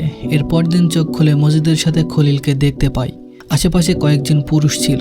বাধা অবস্থায় ছিল 4টে মেয়ে। ফরিনার চোখের সামনে 4টা মেয়েকে বিভৎসভাবে ধর্ষণ করা হয়। ফরিনা ভয়ে কাঁপতে থাকে। সারা শরীরের ব্যথা ভুলে যায়। নৃশংসতার এই তাণ্ডব শেষ হওয়ার পর মজিদ ফরিনার কাছে আসেন। তখন খলিল ফরিনাকে দেখে বলল, ভাই, এই সেরি তো ফুলবানুর। মজিদ প্রশ্ন করে, কোন ফুলবানুর? খলিল বলে, বাজারের পাগলিটাছে। হাওলাদার বাড়ির ছেলেরা ছেলে সন্তানের জন্য খুঁজে খুঁজে অসহায় মেয়েদের বিয়ে করে, যাতে কখনো মুখের উপর কথা বলতে না পারে। সব জানা সত্ত্বেও চুপচাপ সব মেনে নেয়। সে মেয়ে সুন্দর হোক কিংবা কুৎসিত, তাতে যায় আসে না। ছেলে সন্তানটাই আসল। গরিব অসহায় মেয়েদের হাওলাদার বাড়ির পুরুষেরা বিয়ে করে ঘরে তুলে বলে চারিদিকে তাদের অনেক নাম, অথচ কেউ জানে না ভেতরের খবর। কেউ জানে না ভালো মানুষের পিছনে নোংরা গল্প। চতুর মজিদ তাৎক্ষণিক সিদ্ধান্ত নেয় ফরিনাকে বিয়ে করবে। এমন মেয়ে আর খুঁজে পাওয়া যাবে না। ফরিনার পরিবার বলতে কিছু নেই। মা আছে, সেও মানসিক ভারসাম্য হারিয়ে পথে ঘাটে ঘোরে। সুন্দর অনেক মেয়ের সঙ্গ তো প্রতিদিনই পাওয়া যায়। সমাজের চোখে বউ একজন হলেই হলো। মজিদের ঠোঁটে হাসি ফুটে ওঠে। সে ফরিনাকে অন্দরমহলে নিয়ে আসে। এর পূর্বে মজিদের একটা বিয়ে হয়েছিল, কিন্তু সেই মেয়ে বেশি দিন বেঁচে থাকতে পারেনি। মজিদের পাপের পথের বিষধর কাটা হওয়ার ফলে তাকে জীবন দিতে হয়েছে। খলিলের বউ আমিনা তখন গর্ভবতী। আমিনার বয়স ছিল 15। মজিদ ফুলবানুকেও অন্দরমহলে নিয়ে আসে। ফুলবানু আর মজিদের বয়স কাছাকাছি ছিল। মজিদ যখন প্রস্তাব দিল, বোকা সরল সহজ ফুলবানু খুব খুশি হয়। তার মেয়ে এত বড় বাড়িতে রানী হালে থাকবে, তাকেও থাকতে দিবে, এর চেয়ে খুশি কি হতে পারে। মজিদের মতো নূরজাহান বিয়ের প্রস্তুতি নেন। বিয়েতে মজিদ খলিলের অভিভাবক বলতেছিলেন তিনি। তার স্বামী অষ্টাদশী এক তরুণীর সতীত্ব হরণ করতে গিয়ে সেই তরুণীর হাতে নিহত হয়। ঘরোয়াভাবে সম্পন্ন হয় বিয়ে। অলন্দপুর সহ আশেপাশের সব গ্রামে ছড়িয়ে পড়ে মজিদ হাওলাদারের নাম। বনেদি ঘরের শিক্ষিত পাত্র হয়ে বিয়ে করেছে এক অসহায় পাগলির মেয়েকে। সবাই মন প্রাণে শ্রদ্ধা করতে থাকে। বিয়ের রাতে ফরিনা দ্বিতীয়বারের মতো মানুষরূপী যমদূতের দেখা পায়। শরীরে ছোপছাপ দাগ বসে, বিছানায় পড়ে থাকে দীর্ঘদিন। ধীরে ধীরে সুস্থ হয়। মজিদের অত্যাচারে আবার শয্যা গ্রহণ করেন। ফরিনা এত দুর্বলতায় মজিদ অধিষ্ঠ হয়ে ওঠে। ক্রোধে ফেটে পড়েছে। আর বিকৃত মস্তিষ্ক ফরিনাকে নগ্ন করে পেটানোর আহ্বান জানায়। মজিদ তাই করে। সে দৃশ্য চোখে পড়ে ফুলবানুর। গগন কাঁপিয়ে চিৎকার করে ওঠে। সে চিৎকার ফুলবানুর জীবনের মরণ কাটা হয়ে দাঁড়ায়। মজিদের হাতে বন্দী হয় সে। ফরিনার ঘরে তাকে বেঁধে রাখা হয়। তখন বিছানায় ফরিনার রক্তাক্ত অবস্থা ছিল। স্পষ্ট স্বরে আম্মা আম্মা বলে চুপ হয়ে যায়। ফুলবানু চিৎকার করে মানুষজনকে ডাকে, কেউ শোনেনি তার চিৎকার। ফরিনাকে গলা ফাটিয়ে ডাকে, ফরিনা রে, ও মা, একটু দেখ আমারে, আম্মারে। নূরজাহান আমিনা সব শুনেও নিজেদের ঘরে শুয়ে থাকে। আমিনা ভালো বংশের মেয়ে। তাকে বিয়ে করার কারণ সে মৃগী রোগী আর খুব ভীতু প্রকৃতির। আমিনার পিতা প্রভাবশালী। গ্রাম্য রাজনৈতিক সাহায্যের জন্য হাওলাদার বাড়ির প্রভাবশালী ক্ষমতাবান আত্মীয়র প্রয়োজন ছিল। আমিনার আরো বোন ছিল, সুস্থ ও সুন্দর, কিন্তু মজিদ খলিলের জন্য পছন্দ করে রোগীকে, ভীতু প্রকৃতির মেয়ে আমিনাকে। ফরিনাকে সুস্থ করার জন্য ফুলবানুকে ছেড়ে দেওয়া হয়। তবে এক ঘরে বন্দি রাখা হয়। কেটে যায় 3-4 দিন। বাইরে ঝুম বৃষ্টি। ফুলবানু ফরিনার মুখ ছুঁয়ে আদর করে বলে, আমার আম্মা। ফরিনা ঠোঁট ভেঙে কেঁদে মায়ের কাছে অভিযোগ করে, আমারে অনেক মারে আম্মা, আমারে লইয়া যাও, আমি এখানে থাকবো না। ফুলবানুর চোখ বেয়ে জল পড়ে। 2 হাতে মাথা চুলকায়। ফরিনা তাকে নদীর পাড়ে নিয়ে গোসল করিয়ে দিত। কেউ খাবার দিলে ফরিনা তার মাকে খাইয়ে দিত, নিজেও খেত। যাযাবর জীবন ফরিনার দায়িত্বে ছিল তার মা। ফুলবানু সবকিছুতে শূন্য দেখে, শুধু বুঝতে পারে তার মেয়েকে একজন লোক অত্যাচার করে। মনে হতেই ফুলবানুর দৃষ্টি অস্থির হয়ে পড়ে। বারবার এলোমেলোভাবে হাত পা নাড়াতে থাকে। দরজা খট করে শব্দ হয়। মজিদ ঘরে প্রবেশ করে। ফুলবানু তেড়ে এসে মজিদের চুল টেনে ধরে, বাহুতে দাঁত বসিয়ে দেয়। মজিদ আকস্মিক ঘটনায় হতভম্ব হয়ে যায়, আর্তনাদ করে ওঠে। ফুলবানু চুল শক্ত করে ধরে ধাক্কা দিয়ে ছুঁড়ে ফেলে। ফুলবানু মেঝেতে পড়তেই শব্দ হয়। ফরিনা কাঁদতে শুরু করে। ফুলবানু আবার উঠে দাঁড়ায়। রাগে সে কিরমির করছে। মুখ দিয়ে অদ্ভুত শব্দ বের হচ্ছে। ফুলবানুর কাছে আসতেই মজিদ ফুলবানুর তল পেড়ে লাথি দেয়। ফুলবানু ছিটকে পড়ে যায়। গঙ্গাতে থাকলো। ফরিনা ভয়ে জড়সড়। সে কাঁদতে কাঁদতে মজিদকে অনুরোধ করলো, আমার আম্মারে মাইরেন না, আপনি আমার আম্মারে মাইরেন না, আমার আম্মা কিছু বোঝে না। মজিদ পালঙ্কের নিচ থেকে দড়ি নিয়ে ফরিনার হাত পা বাঁধে। ফুলবানু নতুন উদ্যমে আবার ছুটে আসে। সে মজিদকে খুন করতে চায়, কিন্তু দুর্বল বোকা ফুলবানু পেরে ওঠেনি মজিদের সাথে। মজিদ ফুলবানুর শরীরের প্রতিটি লোমকূপে নির্মমভাবে আঘাত করে খামচে ধরে। তারপর দুই হাতে ফুলবানুর চুল ধরে মেঝেতে আঘাত করে কয়েকবার। ফুলবানুর মাথা থেকে রক্ত ছিটকে পড়ে চারিপাশে। ফরিনার চিৎকার বৃষ্টি ও বজ্রপাতের সাথে হারিয়ে যায়। থেমে যায় ফুলবানুর অভিশপ্ত যাযাবর জীবন। ফরিনার কণ্ঠনালী স্তব্ধ হয়ে যায়। এই জীবনে ভয়ঙ্কর বলতে তার আর কিছু দেখার নেই। রাত শেষে দিন আসে। ফুলবানুর দেহ ভেসে যায় কোনো এক নদীর স্রোতে। ফুলবানুর নির্মম মৃত্যু ফরিনার প্রতিটি নিঃশ্বাসের সাথে মিশে যায়। যতবার নিঃশ্বাস নেই ততবার মনে পড়ে মায়ের কথা, মায়ের মৃত্যুর কথা। ছোট ফরিনা বুকের ভেতর মায়ের স্মৃতি লুকিয়ে রেখে মজিদের দাসত্ব স্বীকার করে নেয়। দাসত্ব জীবনে বারবার হয়েছে অত্যাচারিত। ব্যথায় মলম লাগিয়ে দেওয়ার জন্য কেউ ছিল না। একা কাটিয়েছে প্রতিটা মুহূর্ত। বিয়ের 4 বছরের শেষের দিকে কোলাহল করে আসে পুত্র সন্তান। ফরিনার জীবন আনন্দ খুঁজে পায়। যখন তার পুত্র সন্তানের 2 বছর, তখন ফরিনা ভাবে সে তার মায়ের হত্যার প্রতিশোধ নেবে। হুট করেই বুকের ভেতর আগুন জ্বলে ওঠে। সুযোগ আসে মজিদকে হত্যা করার। ফরিনা রামদা তুলে নেয়। দুর্ভাগ্যবশত মজিদ টের পেয়ে যায়। সে ফরিনাকে খলিল, নূরজাহান, আমিনা সবার সামনে নগ্ন করে লাঠি দিয়ে আঘাত করে। ফরিনা 2 হাতে দেয়াল খামচায়, যেন দেয়াল ছুটে এসে তার কাপড় হয়ে তার লজ্জা ঢেকে দেয়। কিন্তু অসম্ভব ঘটনাটা ঘটেনি। ফরিনা হার মেনে নেয়, সহ্য করে নেয় সবকিছু। তারপর একমাত্র সন্তানকে নিয়ে সে বাঁচার স্বপ্ন দেখে। কিন্তু বুকের মণিকোঠায় রক্তাক্ত তাজা অবস্থায় রয়ে যায় তার মায়ের মৃত্যু। ফরিনা 2 চোখ বুঝে, গড়িয়ে পড়ে 2 ফোঁটা জল। ফরিনার বলা প্রতিটা কথা গুমড়ে গুমড়ে যেন দেয়ালে বাড়ি খাচ্ছে। সেই শব্দ পদ্মজার মাথায় ভন ভন করছে। তার চোখে জল বুক অব্দি নেমে এসেছে। সে অনুভব করে তার বুকের ভেতর ধিক ধিক করে আগুন জ্বলছে। হাত পা শক্ত হয়ে গেছে। মনে হচ্ছে সে অন্য সত্তায় অবস্থান করছে। চোখের জল মুছে ফরিনার মাথায় হাত বুলিয়ে দিল। তারপর বলল, কথা দিচ্ছি, মজিদ হাওলাদারের মাথা আমি আপনার নামে উৎসর্গ করব। ফরিনা পদ্মজার হাতে চুমু দেন। তিনি এখন ভোরের শিশিরের মতো শীতল। নিজের ভেতরের সব টুকরা ক্ষোভ আগুন ঢেলে দিয়েছে পদ্মজার ভিতর।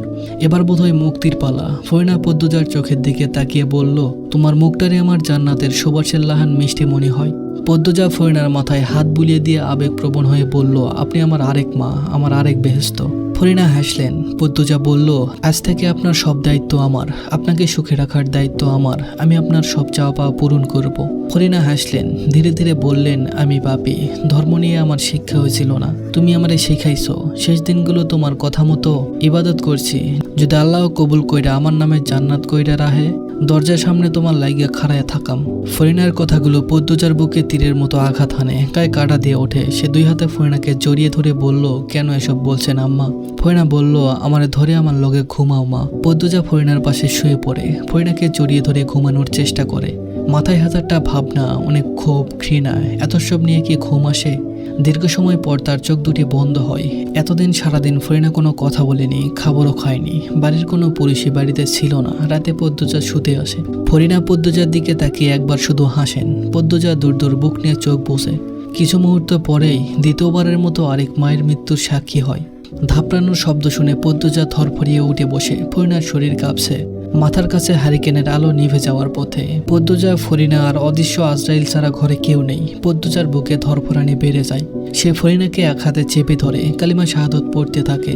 পদ্মজার মুখে উচ্চারিত আশহাদু আল্লা ইলাহা ইল্লাল্লাহু স্মরণ করিয়ে দেয় সৃষ্টিকর্তার কথা। যিনি সৃষ্টি করেছেন তার কাছে ফিরে যেতে হচ্ছে। পদ্মজার সাথে সাথে ফরিনাও উচ্চারণ করেন। তারপরে দেহ ছেড়ে পাড়ি জমান দূর দূরান্তে। পদ্মজা আম্মা ডেকে চিৎকার করে কেঁদে উঠল। ফরিনার প্রাণহীন দেহটার উপর আশ্রে পড়ে বলল, আপনি আমাকে ছেড়ে চলে গেলেন আম্মা। আমির সবেমাত্র বাড়িতে প্রবেশ করেছে, পানি পান করছিল।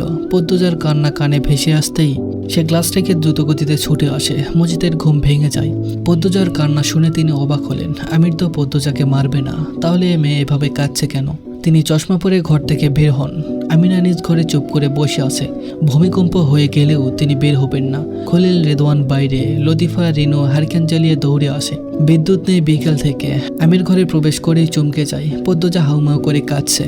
আমির ফরিনার পাশে এসে দাঁড়ায়। আলতো করে শুয়ে ডাকলো, আম্মা। ফরিনার সাড়া নেই।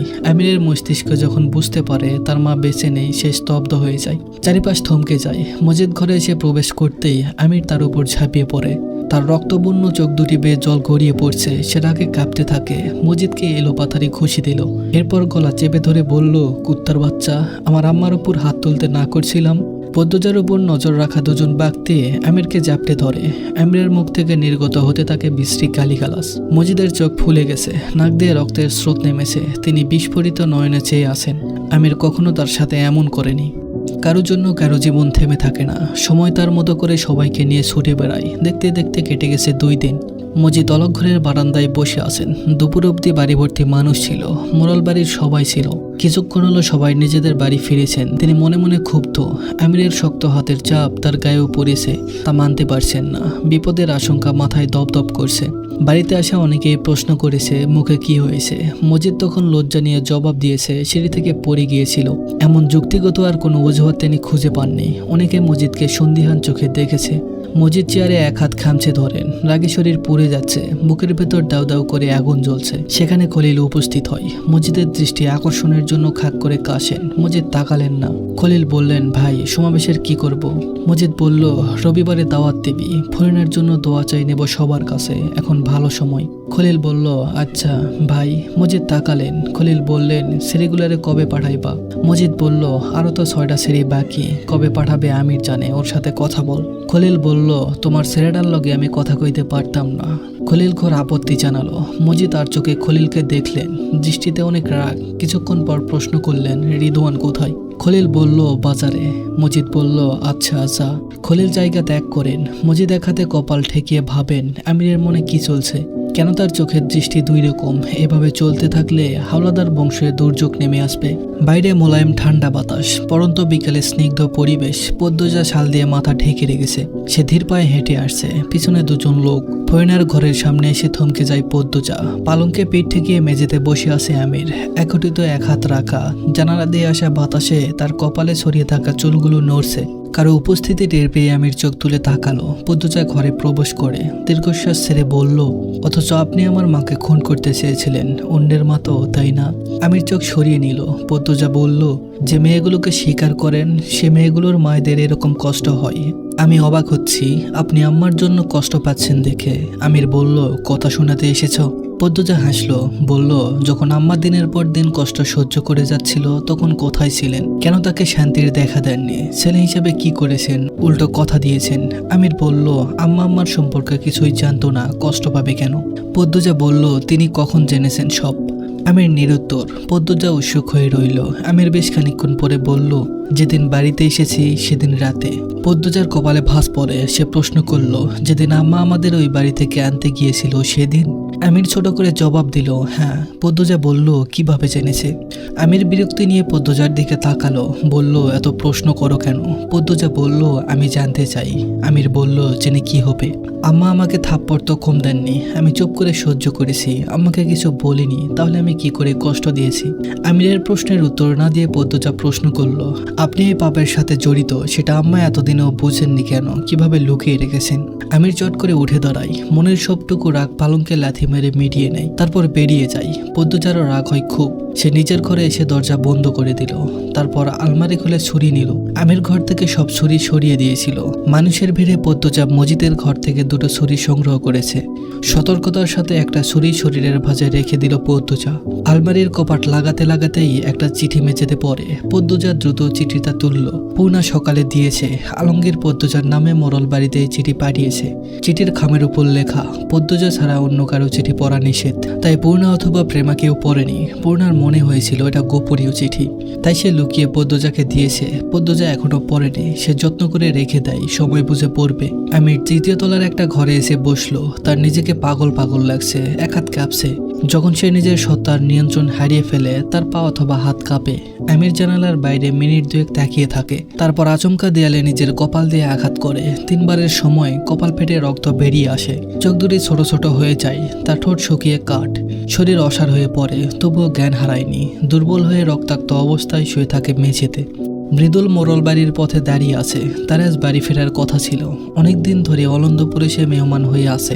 ছোটবেলায় একবার 4 মাস হাওলাদার বাড়িতে ছিল, তারপর আর থাকা হয়নি। এবার 1 মাস হয়ে যাচ্ছে। এতদিন থাকতো না যদি না পূর্ণার দেখা পেত। জ্যোৎস্না রাত নিয়ে অনেক জল্পনা কল্পনা ছিল, কিন্তু ফরিনার মৃত্যুর জন্য সে রাত উপভোগ করা হয়নি। সে আগামীকাল বাড়ি ফিরবে, তাই পূর্ণার সাথে দেখা করতে এসেছে। নূপুরধ্বনি ভেসে আছে, মানে পূর্ণা আসছে। মৃদুল সোজা হয়ে দাঁড়ালো। পূর্ণা দৃশ্যমান হয়। সে মৃদুলের সামনে এসে দাঁড়ালো। মৃদুল পূর্ণার দিকে এক কদম এগিয়ে এসে বলল, কেমন আছো? পূর্ণা বলল, ভালো, আপনি কেমন আছেন? মৃদুল বলল, ভালো। প্রান্তর কি খবর? পূর্ণা বলল, কুড়াল বানাচ্ছে। মৃদুল বলল, ওর কামই এমন। পূর্ণা হাসলো। মৃদুল বলল, চলো নদীর দিকে হাঁটি। পূর্ণা বলল, চলুন। দুজন মাদিনী নদীর পাশে এসে দাঁড়ায়। দুই দিকে গাছপালা, দুজনের মাঝে 2 হাত দূরত্ব। মৃদুল এক টুকরো পাথর নদীর পানিতে ছুড়ে দিল।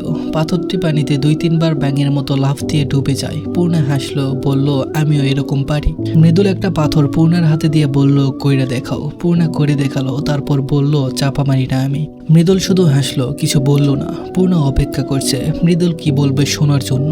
অনেকটা সময় কেটে যায়। মৃদুল পূর্ণার দিকে ঘুরে দাঁড়ায়, 2 পা এগিয়ে আসে। পূর্ণা চাতক পাখির মতো তাকিয়ে রয়েছে। মৃদুল পূর্ণার 2 হাত শক্ত করে ধরল। পূর্ণা আনন্দে আত্মহারা হয়ে পড়ে। মৃদুল তার হাত ধরলে সে অন্য এক জগতে চলে যায়, যে জগতে কেউ নেই, শুধু ভালোবাসা, ভালোবাসা আর ভালোবাসা। মৃদুল বলল, রাইতে বাড়ি যাইতাছি। বাড়িতে যাবে শুনে পূর্ণার চোখে মুখে আধার নেমে আসে। সে প্রশ্ন করল, রাতে কেন? মৃদুল বলল, রাতে হাওলাদার বাড়ির একটা ট্রলার ওইদিকে যাইব, তাই রাইতেই যাব ভাবতাছি। পূর্ণা নত যেন হয়ে ব্যথিত স্বরে বলল, ও আচ্ছা যান। মৃদুল বলল, মন খারাপ কইরো না, জলদি আইসা পড়বো। পূর্ণার কান্না পাচ্ছে।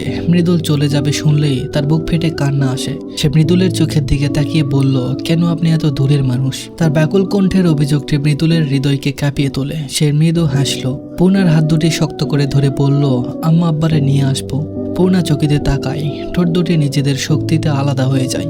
মৃদুল পূর্ণাকে আরো অবাক করে দিয়ে বলল, তোমার আপা বলেছে আমার আব্বা আম্মাকে নিয়ে আসতে। পূর্ণার হৃৎপিণ্ড থমকে যায়, চোখ ফেটে জল বেরিয়ে আসে। সে বসে পড়ল। 2 হাতে মুখ ঢেকে লম্বা করে নিঃশ্বাস নিয়ে বলল, কি বলছেন এসব? মৃদুল পূর্ণার সামনে বসলো। পূর্ণাকে নিজেকে সামলে নিতে দিল। তারপর বলল, যা হওয়ার ছিল তাই হয়েছে। পূর্ণা ঠোঁটে হাসি, চোখে জল দিয়ে মৃদুলের দিকে তাকালো। তার ইচ্ছে হচ্ছে মৃদুলকে জড়িয়ে ধরতে, কিন্তু এটা অসম্ভব। সে চোখ বুঝতেই 2 ফোঁটা জল গড়িয়ে পড়ে। ভালোবাসার কথা বলা হয়নি, তবুও দুজন মনে মনে জানে তারা একজন আরেকজনকে কতটা ভালোবাসে, কতটা চায়। মৃদুল বলল, সন্ধ্যা হয়ে যাইতাছে, এখনই বাড়ি যাও। আমি সন্ধ্যার পর খাওয়া দাওয়া কইরা রওনা দিব। পূর্ণা কি বলবে খুঁজে পাচ্ছে না। এটা সে কি শুনলো? সে ধীর কণ্ঠে বলল, সাবধানে যাবেন, সাবধানে আসবেন। মৃদুল পূর্ণার চোখে চোখ রেখে মাথা নাড়ালো। সন্ধ্যার পূর্ব মুহূর্তের আলোয় পূর্ণাকে তার অস্পরি মনে হচ্ছে। চোখের ঘন পাপড়িগুলো চোখের জলে ভিজে আরো ঘন কালো হয়ে উঠেছে। পূর্ণা মৃদুলের তাকানো দেখে লজ্জা পেল। বলল, কালো মানুষকে এভাবে দেখার কি আছে? মৃদুল চমৎকার করে বলল, তুমি যদি আমার চোখ দিয়ে নিজেরে দেখতা, বুঝতে পারতা তুমি ঠিক কতটা সুন্দর। কথাটি পূর্ণার হৃদয় নাড়িয়ে দেয়। শুটিং চলছে আশাব নামের একজন ব্যারিস্টারের বাড়ির পুকুর ঘাটে। আশাব চৌধুরী পরিচালক আনোয়ারের ঘনিষ্ঠ বন্ধু। আশাব ঢাকায় থাকেন, কয়েকদিন হলো গ্রামে এসেছেন। বাড়িটা বানিয়েছেন বাংলো বাড়ির মতো। আশাব ও আনোয়ার ছাদে বসে গল্প করছেন। শুটিং শেষ হয় সন্ধ্যার খানিক পর। লিখন ক্লান্ত। সে জ্যাকেট পরে বারান্দায় এসে বসে। চারিদিকে গাছপালা, সুন্দর দৃশ্য। তার সহযোগী চা দিয়ে যায়। সে চায়ে চুমুক দিয়ে অন্যমনস্ক হয়ে ভাবে পদ্মজার কথা। সোমবারে তাদের দল ঢাকা ফিরবে। তার আগে দেখা হতো যদি। ত্রিধা লিখনের পাশে এসে বসলো। লিখন ত্রিধাকে খেয়াল করে বলল, ত্রিধা। ত্রিধা তার মিষ্টি কণ্ঠে বলল, অন্য কাউকে আশা করেছিলেন? লিখন হেসে চায় চুমুক দিয়ে বলল, আর কার আশা করব? ত্রিধা বলল, কেন পদ্মচার? লিখন জোরে হেসে উঠল, যেন ত্রিধা কোনো মজার কথা বলেছে। লিখন বলল, তুমি অপ্রয়োজনীয় কথা বেশি বলো ত্রিধা। পদ্মজা এখানে আসবে কোন দুঃখে? ত্রিধা বলল, আসতেও পারে। ত্রিধার কণ্ঠে হাসি। সে পদ্মজা নামের না দেখা মেয়েটাকে খুব হিংসা করে। সব মেয়েরা তাকে হিংসে করে, আর সে করে বিবাহিত এক মেয়েকে, যে মেয়ে তার স্বপ্নের পুরুষের বুকের পাঁজরটা জুড়ে থাকে। যদি সে পারত, লিখনের বুক ছিঁড়ে পদ্মজার নামটা মুছে দিত। লিখন নির্বিকার কণ্ঠে বলল, ঘরে যাও ত্রিধা। ত্রিধা বলল, যাব না। লিখন বলল, এভাবে চলতে থাকলে আর কখনো তোমার সাথে কাজ করার সুযোগ হলেও করতে পারবো না। ত্রিধার মুখটা লাল হয়ে যায়। রাগে হিংসায় চোখ ফেটে জল বেরিয়ে আসে। সে কান্না মিশ্রিত কণ্ঠে বলল, আমি তো বলেছি আমি তোমার বাসায় কাজের মেয়ে হতেও রাজি। লিখনের মুখ ফসকে যা বেরিয়ে আসে। সে হাসতে থাকে। ত্রিধা প্রায় সময় এমন অদ্ভুত অদ্ভুত কথা বলে, যে একটা সদ্য কিশোরী মেয়েকে মানায়। তখন পরিচালক আনোয়ার হোসাইন সেখানে উপস্থিত হয়। লিখনকে ওভাবে হাসতে দেখে প্রশ্ন করল, কি নিয়ে এত হাসা হচ্ছে? ত্রিধা দ্রুত চোখের জল মুছল। লিখন হাসি থামিয়ে বলল, তেমন কিছু না, বসুন। আনোয়ার হোসেন বলল, না বসবো না, শোনো লিখন, হাওলাদার বাড়ির মাতব্বরকে তো চিনো? লিখন বলল, জি, 2 দিন আগে বাড়ির কর্ত্রী মারা যায়, দেখতে গিয়েছিলাম। আনোয়ার হোসেন বলল, হ্যাঁ শুনেছি। মাতব্বর মজিদ হাওলাদার প্রতি বছর বাড়ির ছেলে বউদের নিয়ে শীতে গরিবদের শীতবস্ত্র দান করেন। বড় সমাবেশ হয়, বড় উদার মনের মানুষ। সমাবেশ শেষে কয়েকজনকে নিয়ে ভোজের আসর জমান। মজিদ হাওলাদারের ভাই সাহেবের সাথে আমাকে দাওয়াত করে গেছেন। আমি আগামীকাল সেখানে থাকব। এদিকটা তোমাদের রেখে যাচ্ছি। লিখন আনোয়ারকে আশ্বাস দিয়ে বলল, চিন্তা করবেন না, এখানে সবাই বুঝদার, কেউ বিশৃঙ্খলা করবে না। আনোয়ার বলল, সে আমি জানি, দাওয়াত পেয়ে আমি খুব আনন্দিত। মজিদ হাওলাদারের অনেক সুনাম শুনেছি, এবার সচককে দেখতে পারবো, খুব ভালো লাগছে। লিখন বলল, জি, তিনি খুব ভালো মনের মানুষ। আমি একবার ছিলাম ওনার বাড়িতে, পরিবারের সবাই খুব ভালো। আনোয়ার হোসেন হাওলাদার বাড়ির সম্পর্কিত আরো কিছু কথা বললেন, তারপর চলে যান। ত্রিধা লিখনকে প্রশ্ন করল, তাহলে পদ্মজা আসবে? লিখন বলল, হ্যাঁ আসবে বোধহয়। ত্রিধার মুখটা ফ্যাকাশে হয়ে যায়। পদ্মজা নাম উঠলেই তার খারাপ লাগে, তবুও সে নাম তোলে। সে অভিমানী স্বরে বলল, তুমি যাবে? লিখন বলল, ভাবছি যাব। ত্রিধা বলল, আমিও যাব, সেই ভাগ্যবতী মেয়েটাকে দেখতে চাই। লিখন চেয়ার ছেড়ে উঠে দাঁড়ালো, বলল, ভাগ্যবতী মেয়ে না, একটা ভাগ্যবান পুরুষকে দেখাবো। কথা শেষ করে লিখন সামনের দিকে পা বাড়ায়। ত্রিধা তখন বলল, সে নিশ্চিত আমির হাওলাদার। আপনার শুধু এই একই মানুষটাকে কেন ভাগ্যবান মনে হয়? শেষটুকুর আগে কিরমির করে বলল ত্রিধা। লিখন এগিয়ে যেতে যেতে বলল, তুমি এত সব কথা কই থেকে জানো? অন্দরমহলে মজিদ ছাড়া কোনো পুরুষ নেই। তাদের মেয়ে পাচারের সময় ঘনিয়ে এসেছে। সবাই শিকারে অথবা কোনো প্রয়োজনীয় কাজে গেছে বোধহয়। মৃদুল নিজের বাড়ির উদ্দেশ্যে রওনা করেছে। মগা কোথায় পদ্মজা জানে না। মদন মারা গেছে, এই খবর শুনে পদ্মজা অবাক হয়েছিল। মদনের মাথায় আঘাত ছিল, ব্যান্ডেজ ছিল। এই অবস্থায় সেদিন পাতাল করে যাওয়ার সময় পদ্মজা মদনের মুখ না দেখে মদনকে মাথায় এক জায়গায় আঘাত করেছিল, ফলে অতিরিক্ত রক্তক্ষরণের কারণে মারা যায়। পদ্মজার দুঃখ হয় আলোর জন্য। আলোর মা নেই, এখন বাবাও নেই। পদ্মজা এই মুহূর্তে বারান্দায় দাঁড়িয়ে আছে। সে চারপাশ পর্যবেক্ষণ করছে। অন্দরমহলের বাইরে দাঁড়িয়ে আছে দুজন লোক, যারা পদ্মজাকে পাহারা দেয়। মজিদের উপর হামলা করার উপযুক্ত সময়। পাতাল ঘরের চাবিও নিতে হবে। পদ্মজা অনুসন্ধানী চোখে চারপাশ দেখতে দেখতে মজিদের ঘরের সামনে এসে দাঁড়ালো। আমির দুই হাত মাথা চেপে ধরে উঠে বসে, মাথা ভনভন করছে, রক্ত শুকিয়ে গেছে। সে দেওয়ালে হাত রেখে উঠে দাঁড়ায়, তারপরে এলোমেলো পায়ে বেরিয়ে আসে। তাকে পাতাল ঘরে যেতে হবে। সে নিচতলায় নামার জন্য সিঁড়িতে পা রাখে। মজিদের ঘরের পাশে সিঁড়ি। সিঁড়িতে পায়ের শব্দ পেতেই পদ্মজা সাবধান হয়ে যায়। সে ছুরি হাতে ওত পেতে থাকে। আমিনা কখনো উপরে যায় না। লতিফা রিনাকে সে নিজে নিচতলায় এক ঘরে ঘুমোতে দেখেছে। যে ব্যক্তি নেমে আসছে তার পায়ের শব্দ ধীর গতির। ধীর গতিতে একমাত্র খলিল সিঁড়ি ভেঙে নামে। পদ্মজার অনেক দিনের ইচ্ছে খলিলকে জখম করার। অন্ধকারে কিছু দেখা যায় না। পায়ের শব্দটি কাছে আসতেই পদ্মজা ছুরি দিয়ে আন্দাজে আঘাত করে। আমির আ করে উঠল। আক্রমণকারীরা কখনো আমিরের থাবা থেকে বের হতে পারে না। আঘাত পাওয়ার সাথে সাথে আমির পদ্মজাকে না দেখেই পদ্মজা কিছু বুঝে ওঠার পূর্বে আন্দাজে তার এক হাত দিয়ে পদ্মজার মুখ খামচে ধরে দেওয়ালে বাড়ি মারল। তাৎক্ষণিক আমিরের নখ ডেবে যায় পদ্মজার দুই গালে। রাতের অন্ধকারে একজন আরেকজনকে ভুলক্রমে আঘাত করার মাধ্যমে ইশারা দেয়। তারা দুজন দুপথের পথিক। পদ্মজার মৃদু আর্তনাদ শুনে আমিরের রক্ত ছলকে ওঠে। সে দ্রুত তার শার্টের বুক পকেট থেকে লাইটটা বের করে আগুন জ্বালায়। হলুদ আলোয় পদ্মজার মুখখানা ভেসে ওঠে। মাথা দুই হাত ধরে রেখেছে, ভ্রুগুলো কুঁচকানো। আমির অস্পষ্ট কণ্ঠে উচ্চারণ করল, পদ্মজা। সে পদ্মজাকে শোয়ার জন্য হাত বাড়ায়। তখন পদ্মজা বলল, দূরে সরুন। পদ্মজার কণ্ঠে একটু তেজের আঁচ টের পাওয়া যায়। আমির কথা বাড়ালো না, সোজা লতিফার ঘরের দিকে গেল। লতিফা রেনুকে ডেকে নিয়ে আসে। রিনুর হাতে হ্যারিকেন। লতিফা রিনু পদ্মজাকে উঠতে সাহায্য করে। পদ্মজার মাথা ফুলে গেছে, ভন ভন করছে। পদ্মজা লতিফাকে ধরে সিঁড়ি বেয়ে উপরে ওঠার চেষ্টা করে। শেষ ধাপে গিয়ে একবার পিছনে ফিরে তাকালো। হ্যারিকেনের হলদে আলোয় আমিরের জন্মশীর্ণ মুখটা দেখে পদ্মজার বুকটা হাহাকার করে ওঠে। কোথায় ছুরির আঘাত পেয়েছে কে জানে। পদ্মজার দৃষ্টি ফিরিয়ে নিল। আমির রিনুকে বলল, উপরে যা, লতিফা বুবুকে সাহায্য কর। রিনু নতজানু হয়ে ভয়ার্ত কণ্ঠে বলল, তোমার ঘাট দিয়ে রক্ত আইতাছে ভাই। আমির হাসলো। সিঁড়ি ভেঙে নামার সময় পা ফসকে যায়। আমির কুজো হতেই পদ্মজার আক্রমণ। এক জায়গায় বারবার আঘাত পেতে হচ্ছে। আমির রিনুকে বলল, ঘাটটা পচে যাওয়া বাকি, যা উপরে যা। আমির অন্দরমহলের বাইরে পা রেখে ঠান্ডা বাতাসে কেঁপে ওঠে। শীতের প্রকোপ তীব্র, মাথা ঘাড়ে তীব্র ব্যথা। ঠান্ডা বাতাসে আরো ভয়াবহ যন্ত্রণা হচ্ছে। সবকিছু ছাপিয়ে হৃদয়ের ব্যথাটা দ্বিগুণ আকারে বেড়ে চলেছে। পদ্মজা ঘৃণা ভরা দৃষ্টি আমির আর নিতে পারছে না। প্রথম দিকের মতো শান্ত থাকা যাচ্ছে না। নিয়ন্ত্রণ হারিয়ে সে পঙ্গু হওয়ার পথে। শরীরের রক্ত আর হৃদয়ের যুদ্ধ আমিরের শ্বাস প্রশ্বাসে ব্যাঘাত ঘটাচ্ছে। নিঃশ্বাস নিতেও কষ্ট হয়। আমির নিজেকে শক্ত করার চেষ্টা করে। দুই হাতে চুল ঠিক করে অন্দরমহলের পিছনের দিকে হেঁটে আসে। 3-4টা কুকুর দেখতে পেল ভাঙা প্রাচীর দিয়ে হয়তো প্রবেশ করছে। আমির কুকুরগুলোর দিকে একধানে তাকিয়ে থাকে। কুকুরগুলো তাদের হিংস্র চোখ দিয়ে আমিরকে দেখছে। আমির দীর্ঘশ্বাস ছাড়ল। রাতের নিস্তব্ধতায় সেই দীর্ঘশ্বাসের শব্দ দুরন্ত বাতাসে ভাসিয়ে নিয়ে গেল অনেক দূর পর্যন্ত। বেওয়ারিশ কুকুরগুলো সেই শব্দ শুনে চমকে উঠল, নড়েচড়ে দূরে সরে গেল। আমির হেসে তাদেরকে বলল, বুকের যন্ত্রণা এক অংশেও দীর্ঘশ্বাসের সাথে বের হয়নি, আর এতেই ভয় পেয়ে গেলি তোরা? একটা কুকুর ঘেউ ঘেউ করে উঠল। আমির এগিয়ে যেতেই কুকুরগুলো ছুটে পালায়। আমির অপলক চোখে সেদিকে তাকিয়ে রইল, ও কারণে হাসল। তারপর গভীর জঙ্গল পেরিয়ে পাতাল ঘরে প্রবেশ করে। রাফেদ আমিরকে দেখে আটকে উঠল, বলল, স্যার কিভাবে হলো এসব? আমির চেয়ার টেনে বসে বলল, দ্রুত পরিষ্কার করো। রাফেদ আমিরকে পরিষ্কার করে দিল। আমির শার্ট পাল্টে পাঞ্জাবি পরল। তার আর কোনো কাপড় এখানে নেই, সব অন্দরমহলে নিয়ে গিয়েছিল। সাদা পাঞ্জাবি রয়ে গেছে। পাঞ্জাবিটা পরতে গিয়ে মনে পড়ে পদ্মজার কথা। পদ্মজার সাদা রং পছন্দ। প্রতি শুক্রবারে আমির সাদা পাঞ্জাবি পরে জুম্মায় যেত। জুম্মায় যাওয়ার পূর্বে পদ্মজা খুব দ্রুত করে পাঞ্জাবির 3টে বোতাম লাগিয়ে দিত। লাগানো শেষে বলতো, আমার সুদূর স্বামী। পদ্মজা যতবার এ কথা বলতো ততবার আমির প্রাণ খুলে হেসেছে। সে জানে না পদ্মজার চোখে সে কতটা সুন্দর, কিন্তু পদ্মজার দৃষ্টি ছিল মনোমুগ্ধকর। মুগ্ধ এসে আমিরকে দেখত। আমির পাঞ্জাবির বোতামে চুমু দেয়। তখন কানে বেজে ওঠে, ছবির না আমায়, দূরে সরুন, আমি আপনাকে ঘৃণা করি। কথাগুলো তীরের মতো আঘাত আনে মস্তিষ্কে। আমির নিজের চুল খামচে ধরে রাগে চিৎকার করতে করতে এওয়ানের পালঙ্কে লাথি দিতে থাকে। পালঙ্ক ভেঙে যায়। রাফেদ দৌড়ে আসে, কিন্তু আমিরকে ধরার সাহস হয় না। আমিরকে আর যে যাই ভাবুক, রাফেদ জানে আমির পাগল, একটা সাইকো সে। যখন রেগে যায় সবকিছু তছনছ করে ফেলে। আমিরের রাগের শিকার যে মেয়ে হয়েছে, সে মেয়ে নিঃশ্বাসে নিঃশ্বাসে নিজের মৃত্যু কামনা করেছে। রাফেদ দূরে দাঁড়িয়ে থাকে। সে মনে মনে হিংস্র মানুষটার মৃত্যু কামনা করে। কত মেয়ে আমিরকে বাবা ভাই ডেকেছে ছেড়ে দেওয়ার জন্য, আমির ছাড়েনি। মুখের উপর লাথি দিয়ে ছুঁড়ে ফেলেছে মেঝেতে। রাফেদ বাধ্য হয়ে এই জগতে প্রবেশ করেছে অর্থের অভাবে। ভাবেনি এতটা পাশবিক নির্মমেরা।